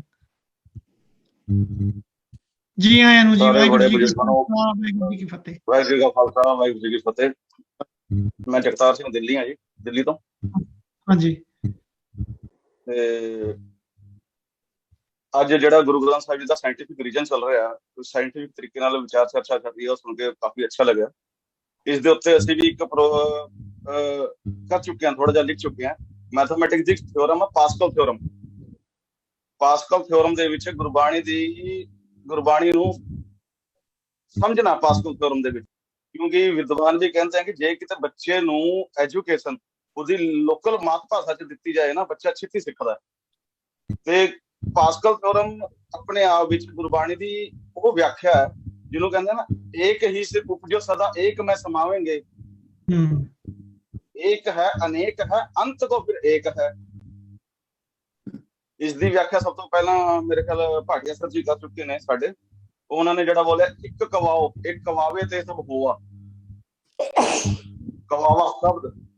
ਠੀਕ, ਤੋ ਆਸਾ ਦੀ ਵਾਰ ਦੇ ਵਿੱਚ ਵੀ ਇਸੇ ਪਾਸਕਲ ਥਿਓਰਮ ਨੂੰ ਸਮਝਾਇਆ ਜਾਂਦਾ ਹੈ। ਤੇ ਅਸੀਂ ਸਾਇੰਸ ਨੂੰ, ਮੈਥਮੈਟਿਕਸ ਨੂੰ ਤੇ ਧਰਮ ਨੂੰ, ਗੁਰੂ ਗ੍ਰੰਥ ਸਾਹਿਬ ਜੀ ਨੂੰ ਇੱਕ ਪਲੇਟਫਾਰਮ ਤੇ ਲੈ ਕੇ ਆ ਸਕਦਾ, ਕਿਉਂਕਿ ਤਿੰਨੋਂ ਸੱਚੇ ਨੇ। ਤੇ ਪਰਮਾਤਮਾ ਨੂੰ ਜੇ ਕਿਸੇ ਨੇ ਸਮਝਣਾ ਹੈ, परमात्मा सच है पर दिखाई नहीं देता, पर जे परमात्मा ਨੂੰ किसने समझना है, परमात्मा ਨੂੰ ਕੁਦਰਤ 'ਚ ਵੇਖਿਆ ਜਾ ਸਕਦਾ, ਤੇ ਕੁਦਰਤ ਸਾਇੰਸ ਹੈ। ਜਿਹਨੂੰ ਕਹਿੰਦੇ ਆ ਆਪੀ ਨੇ ਆਪ ਸਾਜਿਓ ਆਪੀ ਨੇ ਰਚਿਓ ਨਾਓ, ਦੂਈ ਕੁਦਰਤ ਸਾਜ ਕੇ ਕਰ ਆਸਨ ਡਿਠੋ ਚਾਓ। ਉਹ ਕੁਦਰਤ ਦੇ ਵਿੱਚ ਅਸੀਂ ਪਰਮਾਤਮਾ ਨੂੰ ਦੇਖ ਸਕਦੇ ਹਾਂ। ਕਿ ਮੈਂ ਇਹਦੀ ਥੋੜੀ ਜਿਹੀ ਹਾਂਜੀ ਇਸਦੀ ਥੋੜੀ ਜਿਹੀ ਜਗਤਾਰ ਸਿੰਘ ਜੀ ਤੁਸੀਂ ਨਾ ਜੀ ਅਗਲੇ ਹਫਤੇ ਵੀ ਆਇਓ। We will give you special opportunity to share your viewpoints ਹਾਂਜੀ, ਕਿਉਂਕਿ ਇਹ ਪ੍ਰੋਗਰਾਮ ਸਾਡਾ 9 ਤੋਂ 10 ਹੁੰਦਾ। ਇੱਕ ਦੋ ਸਪੀਕਰ ਹੋਰ ਰਹਿੰਦੇ ਨੇ ਸਾਡੇ ਕੋਲੇ, ਟਾਈਮ ਦੀ ਸ਼ਾਰਟੇਜ ਇਸ ਵੇਲੇ। ਤੇ ਮੈਂ ਚਾਹੁੰਦਾ ਅਗਲੇ ਹਫਤੇ ਤੁਸੀਂ ਫੇਰ ਰਾਤ ਨੂੰ ਸਾਡੇ ਨਾਲ ਜੁੜਿਓ ਤੇ ਜਰੂਰ we will give you ample opportunity to express your viewpoint। We do want to hear from you. Sir हाँ जी सर ठीक है सर, अगले हफ्ते मैं छुट्टी करके बैठांगा क्योंकि इस हफ्ते मेरे बच्चे भी स्कूल छड्डन जाना, आप भी ड्यूटी जाना, साडे इंडिया दा 8 बज गए 7:30 ते मैं भी सॉरी चाहना सर। कोई नहीं थैंक यू जी। हाँ जी थैंक यू जरूर आना जी। जी आया थैंक यू भाई खालसा वाह जी फतेह। हाँ जी वीर जी हाँ जी अगली दफा थानू पहला टाइम देंगे जी। we'll start with Jagtar Singh ji, we will start with you next time sharp at 9 pm जी इथे यूएस दा टाइम। थैंक यू जी। हाँ जी वीर जी डॉक्टर कृपाल सिंह जी खालसा वाह फतेह। जगतार सिंह जी thank you for joining us. We appreciate that on a short notice. Thank you sir thank you. मैं leave कर रहा sir. हाँ जी ਤੁਹਾਡੇ ਸਾਰਿਆਂ ਦੇ ਖਿਆਲਾਂ ਸੁਣ ਕੇ ਮੈਨੂੰ ਬੜੀ ਖੁਸ਼ੀ ਹੋਈ ਹੈ ਕਿਉਂਕਿ ਗੁਰੂ ਗ੍ਰੰਥ ਸਾਹਿਬ ਜਿਵੇਂ ਹਰਮਿੰਦਰ ਨੇ ਕਿਹਾ ਕਿ ਇਹ ਤਾਂ ਸਾਡਾ ਜੀਵਨ ਜਾਂਚ ਦੇ ਸਾਰੇ ਹੀ ਜਿਹੜੀਆਂ ਚੀਜ਼ਾਂ ਨੇ ਸਾਨੂੰ ਚਾਹੀਦੀਆਂ ਨੇ ਉਹਦੇ ਵਿੱਚ ਹੈਗੇ ਨੇ। ਸਾਨੂੰ ਰੂਹਾਨੀਅਤ ਤੋਂ ਇਲਾਵਾ ਰੀਅਲੀ ਸਾਨੂੰ ਲੋੜ ਹੈ ਕਿ ਗੁਰੂ ਗ੍ਰੰਥ ਸਾਹਿਬ ਦੀ ਸਿੱਖਿਆ ਤੇ ਅਸੀਂ ਵੱਖ ਪੱਖੋਂ ਉਹਨੂੰ ਵਿਚਾਰੀਏ ਤੇ ਇਹ ਵਿਚਾਰ ਹੀ ਸਾਨੂੰ ਗਾ ਸਿੱਧੇ ਰਸਤੇ ਪਾ ਸਕਦੀ ਹੈ। ਜਿਵੇਂ ਇੱਕ ਸ਼ਬਦ ਆਇਆ ਮਹੱਲਾ ਪੰਜਵਾਂ, ਨਾਨਕ ਸਤਿਗੁਰ ਭੇਟਿਆ ਪੂਰੀ ਹੋਵੇ ਜੁਗਤ, ਸੰਧਿਆ ਪੈਨੰਦਿਆਂ ਖਬੰਦਿਆਂ ਵਿੱਚ ਹੋਵੇ ਮੁਕਤ। ਤੋ ਇਹ ਸਾਰਾ ਕੁਝ ਜਿਹੜਾ ਨਾਲੋਂ ਨਾਲ ਹੀ ਹੈ। ਸਾਡੇ ਚ ਨਾ ਦਾ ਸੰਨਿਆਸੀ ਲਿਖਿਆ, ਨਾ monk ਬਣਨ ਦੇ ਲਿਖਿਆ, ਨਾ ਕੋਈ ਹੋਰ ਕਰਨ ਨੂੰ ਕਿਹਾ। ਕਹਿੰਦੇ ਆ ਜੀਵਨ ਗ੍ਰਸਤੀ ਜੀਵਨ ਦੇ ਵਿੱਚ ਚਲਦੇ ਚਲਾਉਂਦੇ ਦੁਨੀਆ ਦੇ ਵਿੱਚ ਰਹਿੰਦੇ ਹੀ ਤੁਸੀਂ ਨਾ ਇਹ ਕਰਨਾ ਸਾਰਾ ਕੁਛ ਤੇ ਉਹਦੇ ਨਾਲ ਜੁੜੇ ਵੀ ਰਹਿਣਾ ਤੇ ਬਾਕੀ ਦੇ ਜਿਹੜੇ ਤੁਹਾਡੇ ਕਾਰੋਬਾਰ ਨੇ ਉਹਨਾਂ ਦੇ ਵਿੱਚ ਵੀ ਉਹਨੂੰ ਦੇਖਣਾ ਤੇ ਤਨ ਮਨ ਤੇ ਧਨ ਦੇ ਨਾਲ ਸੇਵਾ ਵੀ ਤੇ ਨਾਮ ਜਪੋ ਕਿਰਤ ਕਰੋ ਵੰਡ ਛਕੋ ਤੇ ਵੀ ਚੱਲਣਾ। ਪਰ ਅਫਸੋਸ ਦੀ ਗੱਲ ਇਹ ਆ ਸਾਡੇ ਜਿਹੜੇ ਆ ਨਾ ਜਿਹੜੇ ਗੁਰੂ ਗ੍ਰੰਥ ਸਾਹਿਬ ਸਾਡੇ ਜਗਤ ਗੁਰੂ ਨੇ ਤੇ ਆ ਸਾਡੇ ਵਿੱਚ ਕੀ ਹੋ ਗਿਆ, ਇਹੋ ਜਿਹੀਆਂ ਕਮੇਟੀਆਂ ਬਣ ਲਿਆ, ਇਹ ਸਤਕਾਰ ਕਮੇਟੀ ਹੈ, ਫਲਾਨੀ ਕਮੇਟੀ ਹੈ, ਇਸ ਤਰ੍ਹਾਂ ਕਰਨਾ ਐਂ ਕਰਨਾ, ਇਹੋ ਜਿਹੀਆਂ ਰੌ ਰੀਤਾਂ ਚਲਾ ਕੇ ਅਸੀਂ ਗੁਰੂ ਗ੍ਰੰਥ ਸਾਹਿਬ ਨੂੰ ਦੂਰ ਕਰੀ ਜਾਂਦੇ ਹਾਂ ਸਾਡੇ ਮਨੁੱਖਤਾ ਦੇ ਵਿੱਚੋਂ। ਗੁਰੂ ਗ੍ਰੰਥ ਸਾਹਿਬ ਐਜ਼ ਏ ਕਿਤਾਬ ਨਹੀਂ ਹੈ, ਗੁਰੂ ਗ੍ਰੰਥ ਸਾਹਿਬ ਖਜ਼ਾਨਾ ਗਿਆਨ ਦਾ, ਉਹ ਗਿਆਨ ਦਾ ਖਜ਼ਾਨਾ ਜਿਹੜਾ ਉਹ ਸਾਰਿਆਂ ਦੇ ਲਈ ਹੋਈ ਹੈ, ਸਾਰੀ ਦੁਨੀਆ ਦੇ ਲਈ ਹੈ। ਜੇ ਅਸੀਂ ਇੰਨੀਆਂ ਹੀ ਰੌ ਰੀਤਾਂ ਤੇ ਇੰਨੀਆਂ ਮਰਿਆਦਾਵਾਂ ਕਰ ਦਿੱਤੀਆਂ ਕਾਇਮ ਕਿ ਲੋਕਾਂ ਨੂੰ ਪਹੁੰਚ ਹੀ ਨਾ ਹੋ ਸਕੇ ਉੱਥੇ, ਤੇ ਫਿਰ ਲੋਕਾਂ ਦਾ ਜਗਤ ਦਾ ਭਲਾ ਕਿਵੇਂ ਹੋਏਗਾ। ਸੋ ਇਹਨਾਂ ਚੀਜ਼ਾਂ ਦੇ ਸਾਨੂੰ ਵਿਚਾਰ ਕਰਨ ਦੀ ਵੀ ਲੋੜ ਆ ਨੈਕਸਟ ਸੈਸ਼ਨ ਦੇ ਵਿੱਚ ਕਿ ਵੀ ਅਸੀਂ ਰਲ ਮਿਲ ਕੇ ਕਿਵੇਂ ਆਪਣੇ ਆਪ ਨੂੰ ਖੁੱਲ੍ਹ ਦਿਲੀ ਹੋਈਏ। ਗੁਰੂ ਨਾਨਕ ਸਾਹਿਬ ਹੁਣ ਜਦੋਂ ਗਏ ਹਨ ਮੱਕੇ ਮਦੀਨੇ ਜਾਂ ਇੱਧਰ ਸ੍ਰੀਲੰਕਾ, ਉੱਥੇ ਉਹ ਕੀ ਕਹਿੰਦੇ ਸੀ ਵੀ ਤੁਸੀਂ ਸਿਰ ਢੱਕ ਕੇ ਪੜ੍ਹਿਓ ਜਾਂ ਸਿਰ ਢੱਕ ਕੇ ਗੱਲ ਮੇਰੀ ਸੁਣਿਓ, ਨਹੀਂ ਮੈਂ ਗੱਲ ਹੀ ਨਹੀਂ ਦੱਸਣੀ ਤੁਹਾਨੂੰ। ਉਹਨਾਂ ਦੇ ਸਮੇਂ ਅਨੁਸਾਰ ਦਾ ਜਦੋਂ ਪੱਛਮ ਵੱਲ ਗਏ ਆ ਤੇ ਉਹਨਾਂ ਨੇ ਉਹ ਤੁਰਕਾਂ ਵਾਲਾ ਵੇਸ ਕਰ ਲਿਆ ਉਹਨਾਂ ਨਾਲ ਜੁੜਨ ਦੇ ਲਈ। ਸੋ ਸਾਨੂੰ ਲੋੜ ਹੈਗੀ ਆ ਜਿੱਥੇ ਮਰਿਆਦਾ ਹੈ ਗੁਰਦੁਆਰੇ ਦੇ ਅੰਦਰ ਉੱਥੇ ਠੀਕ ਹੈ ਕਰਨੀ ਚਾਹੀਦੀ ਹੈ। ਪਰ ਜੇ ਹੁਣ ਕੰਸਰਟ ਦੇ ਵਿੱਚ ਲੋਕ ਕਰ ਰਹੇ ਨੇ ਕੋਈ ਗੱਲਬਾਤ ਜਾਂ ਕੋਈ ਹੋਰ ਪਾਸੇ ਲੋਕ ਕੋਈ ਹਿੰਦੂ ਪਰਿਵਾਰ ਚੋਂ ਮੁਸਲਮਾਨ ਪਰਿਵਾਰ ਚੋਂ ਗੱਲ ਕਰ ਰਿਹਾ, ਜੇ ਅਸੀਂ ਕਹੇ ਪੱਗ ਬੰਨ ਕੇ ਗੱਲ ਕਰ ਸਕਦਾ ਉਹ ਕਰ ਨਹੀਂ ਸਕਦਾ। ਇਹ ਚੀਜ਼ਾਂ ਭੁਲਾਉਣ ਦੀ ਲੋੜ ਹੈ। ਉਹਨਾਂ ਨੂੰ ਵੀ ਹੱਕ ਹੈ ਇਹਦੇ ਸਾਹਿਤ ਦੇ ਰੂਪ ਦੇ ਵਿੱਚ ਜਿਹੜੀ ਹੈਗੀ ਆ ਗਿਆਨ ਦੇ ਰੂਪ ਦੇ ਵਿੱਚ ਉਹ ਇਹ ਚੀਜ਼ਾਂ ਸ਼ੇਅਰ ਕਰ ਸਕਣ। ਸਾਡੀ ਮਰਿਆਦਾ ਸਿੱਖਾਂ ਦੇ ਲਈ ਹੈ, ਨਾ ਕਿ ਹਰ ਇੱਕ ਦੁਨੀਆ ਦੇ ਜਿਹੜੇ ਨੌਨ ਸਿੱਖ ਉਹਨਾਂ ਦੇ ਵੀ ਉਹ ਚਾਲੂ ਕਰਨੀ ਹੈ ਅਸੀਂ। ਸੋ ਇੰਨੀ ਗੱਲਾਂ ਪ੍ਰਵਾਨ ਕਰਨੀਆਂ। ਵਾਹਿਗੁਰੂ ਜੀ ਕਾ ਖਾਲਸਾ ਵਾਹਿਗੁਰੂ ਜੀ ਕੀ ਫਤਿਹ। ਥੈਂਕ ਯੂ ਜੀ, thank you for your perspective. ਅਗਲੇ ਹਫਤੇ ਅਸੀਂ ਇਹਦੇ ਤੇ ਵੀ ਵਿਚਾਰ ਕਰਾਂਗੇ। ਹਾਂਜੀ ਅਮੀਰਰਾਜ ਸਿੰਘ ਜੀ ਤੁਸੀਂ ਕੀ ਕਹਿਣਾ ਚਾਹੋਗੇ ਅੰਤ ਦੇ ਵਿੱਚ? हाँ जी वाहिगुरु जी का खालसा वाहिगुरु जी की फतेह। मैंने डॉक्टर कृपाल सिंह जी ने कहा भी जर्नलिस्ट के ऊपर बात करनी है क्योंकि वो अलग अलग तरीके से मतलब बता रहे हैं। भाई मैं पहले तो गुरु ग्रंथ साहिब के बारे में एक कविता लिखी थी, मेरी किताब के अंदर भी डाल दी हुई कविता है। इसके अंदर लिखा कि साहिब गुरु ग्रंथ साहिब जी हैं मानवता के गुरु, ने पढ़कर हर धर्म का इंसान ज्ञान ले सकता है। गुरु ग्रंथ साहिब जी हैं सच्चे ज्ञान का समुद्र, हर धर्म का व्यक्ति अपने ज्ञान की प्यास बुझा सकता है। साहिब गुरु ग्रंथ साहिब जी को पढ़कर अपने अंदर का ज्ञान का दीपक इंसान हर इंसान जला सकता है। जो फैल रहा है ज्ञान का अंधेरा इंसान की जिंदगी में, उसको गुरु ग्रंथ साहिब के ज्ञान से मिटा सकता है। तो ये तो एक गुरु ग्रंथ साहिब के ऊपर है। जो पत्रकार की गल है, मतलब पत्रकार जो जर्नलिस्ट हैं, अगर जर्नलिस्ट ही करप्ट होगा, बेईमान होगा, तो वो तकरीबन समाज को गुमराह करेगा, बड़ा गुमराह करेगा। तो एक बेईमान पत्रकार करोड़ों लोगों को गुमराह कर सकता है, एक ईमानदार पत्रकार करोड़ों लोगों को सही रास्ता दिखा सकता है। एक बेईमान पत्रकार दूसरों की जिंदगी खराब करता वो खुद की वो जिंदगी खराब कर लेता है। एक ईमानदार पत्रकार दूसरों की जिंदगी सुधारता खुद की भी जिंदगी सुधार लेता है। तो सच है मेहनता, तो सच नु अगर हर इंसान अपना ले तो उसके लिए फायदा है। थैंक यू जी, वाहिगुरू जी का खालसा। थैंक यू जी। हाँ, ਨਾਈਸਲੀ ਰੈਪਡ ਅਪ। ਇਹ 'ਚ ਕੋਈ ਸ਼ੱਕ ਨਹੀਂ, ਜੇ ਤੁਸੀਂ ਪ੍ਰਾਪ ਦਾ ਇਤਿਹਾਸ ਵੀ ਦੇਖਦੇ ਹੋ, ਸਿੰਘ ਸਾਹਿਬ ਮੂਵਮੈਂਟ ਦਾ ਲੈ ਲਓ, ਤੁਸੀਂ ਦੇਖੋ ਭਾਈ ਵੀਰ ਸਿੰਘ ਹੁਣਾਂ ਨੇ ਤੇ ਹੋਰ ਸਿੰਘ ਸਭਾਵਾਂ ਵਾਲਿਆਂ ਨੇ ਇੰਨੀ ਉਹਨਾਂ ਦੀ ਕੰਟਰੀਬਿਊਸ਼ਨ ਸੀ, ਕਿੰਨਾ ਉਹਨਾਂ ਦਾ ਗਲਤ ਪ੍ਰਚਾਰ ਨੂੰ ਠੱਲ ਪਾਉਣ ਦੇ ਲਈ, ਰੋਕਣ ਲਈ ਕਿੰਨਾ ਵੱਡਾ ਉਹਨਾਂ ਦਾ ਉਪਰਾਲਾ ਕੀਤਾ। ਖਾਲਸਾ ਕਾਲੇ ਅੰਮ੍ਰਿਤਸਰ ਤੇ ਏਡੇ ਵੱਡੇ ਇੰਸਟੀਟਿਊਸ਼ਨ ਕ੍ਰੀਏਟ ਕਰਦੇ ਸਿੱਖੀ ਲਈ ਇੱਕ ਤਰ੍ਹਾਂ ਇਟ ਵਾਸ ਚਾਨਣ ਮੰਨਣਾ। ਦੂਜੇ ਪਾਸੇ ਤੁਸੀਂ ਦੇਖੋ ਲਾਲਾ ਜਗਤ ਨਾਰਾਇਣ ਵਰਗਿਆਂ ਨੇ ਉੱਥੇ ਜਲੰਧਰ ਦੀ ਮਹਾਸ਼ਾ ਪ੍ਰੈਸ ਨੇ ਇੰਨਾ ਸਿੱਖਣ ਦਾ ਵਿਰੋਧ ਕੀਤਾ, ਆਜ਼ਾਦੀ ਤੋਂ ਪਹਿਲਾਂ ਇੰਨਾ ਸਾਡੇ ਨਾਲ ਹਿੱਸਾ ਪਾਇਆ, ਬਾਅਦ ਦੇ ਵਿੱਚ ਇੰਨਾ ਵਿਰੋਧ ਕੀਤਾ, ਇੰਨਾ ਫਿਰਕਾ ਪ੍ਰਸਤੀ, ਇੰਨਾ ਮਾਨਸਤਾ, ਇੰਨਾ ਸਾਨੂੰ ਜਿਹੜੇ ਅਸੀਂ ਦੇਸ਼ ਭਗਤ ਸੀਗੇ, ਦੇਸ਼ ਨੂੰ ਆਜ਼ਾਦ ਕਰਵਾਉਣ ਦੇ ਵਿੱਚ ਕੁਰਬਾਨੀਆਂ ਦੇਣ ਵਾਲੇ ਸੀ ਸਾਰੇ ਸੀ, ਸਾਨੂੰ ਫਿਰਕਾ ਪ੍ਰਸਤੀ ਕਹਿਣਾ ਸ਼ੁਰੂ ਕਰਤਾ। ਇਸ ਤਰ੍ਹਾਂ ਕਰਤਾ ਜਿਹੜਾ ਜਰਨਲਿਸਟ ਦਾ ਰੋਲ ਹੈ, ਪੱਤਰਕਾਰ ਦਾ ਜਿਹੜਾ ਨਿਊਜ਼ਪੇਪਰਸ ਦਾ, ਉਹ ਬੜਾ ਅਹਿਮ ਰੋਲ ਆ ਕਿ ਕੋਈ ਜਿਹੜੀ ਜਨਰਲ ਪਬਲਿਕ ਆ ਮੈਸੇਜ ਉਹਦੇ ਬੇਸਿਸ ਤੇ ਓਪੀਨੀਅਨ ਬਣਾਉਂਦੇ ਆ।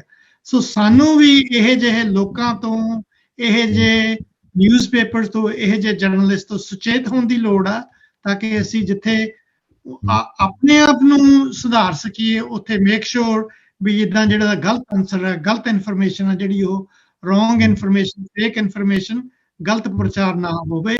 ਤੇ ਹਮੇਸ਼ਾ ਗੁਰੂ ਨਾਨਕ ਦਾ ਜਿਹੜਾ ਬੋਲਬਾਲਾ ਹੈ, ਗੁਰੂ ਗ੍ਰੰਥ ਸਾਹਿਬ ਮਹਾਰਾਜ ਦੀ ਜਿਹੜੀ ਸਿੱਖਿਆ ਹੈ, ਇਹਦਾ ਜਿਹੜਾ ਆਧਾਰ ਹੈ, ਇਹ ਲੋਕੀ ਚਾਹੇ ਆਪਣੇ ਸੈਲਫਿਸ਼ ਮੋਟਿਵ ਲਈ ਦੂਜੇ ਪਾਸੇ ਯੂਜ਼ ਕਰਨ, ਪਰ ਜੇ ਅਸੀਂ ਲੋਕੀ ਜਿਹੜੇ ਸੁਚੇਤ ਹੋ ਕੇ ਉਹਦੇ ਉੱਤੇ ਪਹਿਰਾ ਦਈਏ, ਆਪਣੇ ਜੀਵਨ ਨੂੰ ਵੀ ਸੁਧਾਰੀਏ, ਹੋਰਾਂ ਨੂੰ ਵੀ ਇਹਦੇ ਨਾਲ ਹਿੱਸਾ ਪਵਾਈਏ।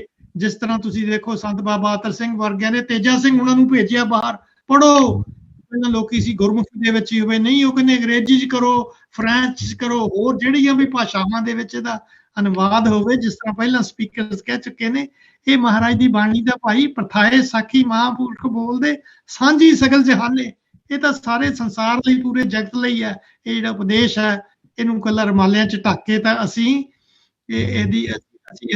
ਇਹ ਸੇਵਾ ਨਹੀਂ, ਸਤਿਕਾਰ ਨਹੀਂ, ਇਹ ਨਿਰਾਦਰ ਹੈ। ਮਾਫ ਕਰਨਾ ਮੇਰੀਆਂ ਭੁੱਲਾਂ ਚੁੱਕਾਂ ਤੇ ਗਲਤੀਆਂ ਦਾ। ਤੇ ਹੋਪ ਅਸੀਂ ਸੁਚੇਤ ਹੋ ਕੇ ਇਸੇ ਟੌਪਿਕ ਨੂੰ ਅਗਲੇ ਹਫਤੇ ਕੰਟੀਨਿਊ ਕਰਾਂਗੇ, ਲੇਕਿਨ ਫੋਕਸ ਹੋਊਗਾ ਗੁਰੂ ਗ੍ਰੰਥ ਸਾਹਿਬ ਜੀ ਮਹਾਰਾਜ ਦੀ ਬਾਣੀ, ਇਹਦਾ ਉਪਦੇਸ਼ ਆਪਣੋ ਆਪਣੇ ਫੀਲਡ ਦੀ, ਜਿਸ ਤਰ੍ਹਾਂ ਦੀ ਤੁਹਾਡੀ ਬੈਕਗ੍ਰਾਉਂਡ ਹੈ, ਉਹਦੇ ਪਰਸਪੈਕਟਿਵ ਤੋਂ ਅਸੀਂ ਕੀ ਸਿੱਖਿਆ, ਹੋਰ ਕੀ ਇਹਦੇ ਵਿੱਚ ਹੈ ਜਿਹੜਾ ਅਸੀਂ ਸਿੱਖ ਸਕਦੇ ਹਾਂ, ਤੇ ਅਸੀਂ ਤਾਂ ਕਿ ਸਾਡਾ ਜਿਹੜਾ as a source of inspiration, ਇਸ ਜਿਹੜਾ ਸਾਡਾ ਗ੍ਰੰਥ ਹੈ, ਇਹਦੇ ਤੋਂ ਅਸੀਂ ਹੋਰ ਵੀ ਵੱਧ ਫੁੱਲ ਸਕੀਏ, ਕਿਉਂਕਿ ਇਹ ਤਾਂ ਹੈ ਹੀ ਪ੍ਰਕਾਸ਼। ਇਹ ਪ੍ਰਕਾਸ਼ ਨੂੰ ਹੋਰ ਅਸੀਂ ਕਿਸ ਤਰ੍ਹਾਂ ਆਪ ਵੀ ਲੈ ਸਕਦੇ ਹਾਂ ਤੇ ਦੂਸਰਿਆਂ ਨੂੰ ਵੀ ਦੇ ਸਕਦੇ ਹਾਂ। ਇਹ ਖਿਮਾ ਜੀ, ਤੁਹਾਡੇ ਸਾਰਿਆਂ ਦਾ ਬਹੁਤ ਬਹੁਤ ਧੰਨਵਾਦ। ਜਿੱਥੇ ਜਿੱਥੇ ਸਾਰੇ ਬੈਠੇ ਤੁਸੀਂ ਸੱਜਣ ਵਿਦੇਸ਼ਾਂ ਅੱਜ ਦੇ ਪ੍ਰੋਗਰਾਮ ਨੂੰ ਸੁਣ ਰਹੇ ਹੋ, ਤੁਹਾਡਾ ਸਾਰਿਆਂ ਦਾ ਬਹੁਤ ਬਹੁਤ ਧੰਨਵਾਦ। ਅੱਜ ਦੇ ਪ੍ਰੋਗਰਾਮ ਦੇ ਵਿੱਚ ਜੋ ਵੀ ਓਪੀਨੀਅਨਸ, ਜੋ ਵੀ ਵਿਊਜ਼ ਐਕਸਪ੍ਰੈਸ ਕੀਤੇ ਨੇ ਸਪੀਕਰਸ ਨੇ, ਇਹਨਾਂ ਦੇ ਆਪਣੇ ਨੇ। This is not the official policies of Voice of Man. Again, ਸਾਰਿਆਂ ਨੂੰ ਬਹੁਤ ਬਹੁਤ ਧੰਨਵਾਦ। ਵਾਹਿਗੁਰੂ ਜੀ ਕਾ ਖਾਲਸਾ, ਵਾਹਿਗੁਰੂ ਜੀ ਕੀ ਫਤਿਹ।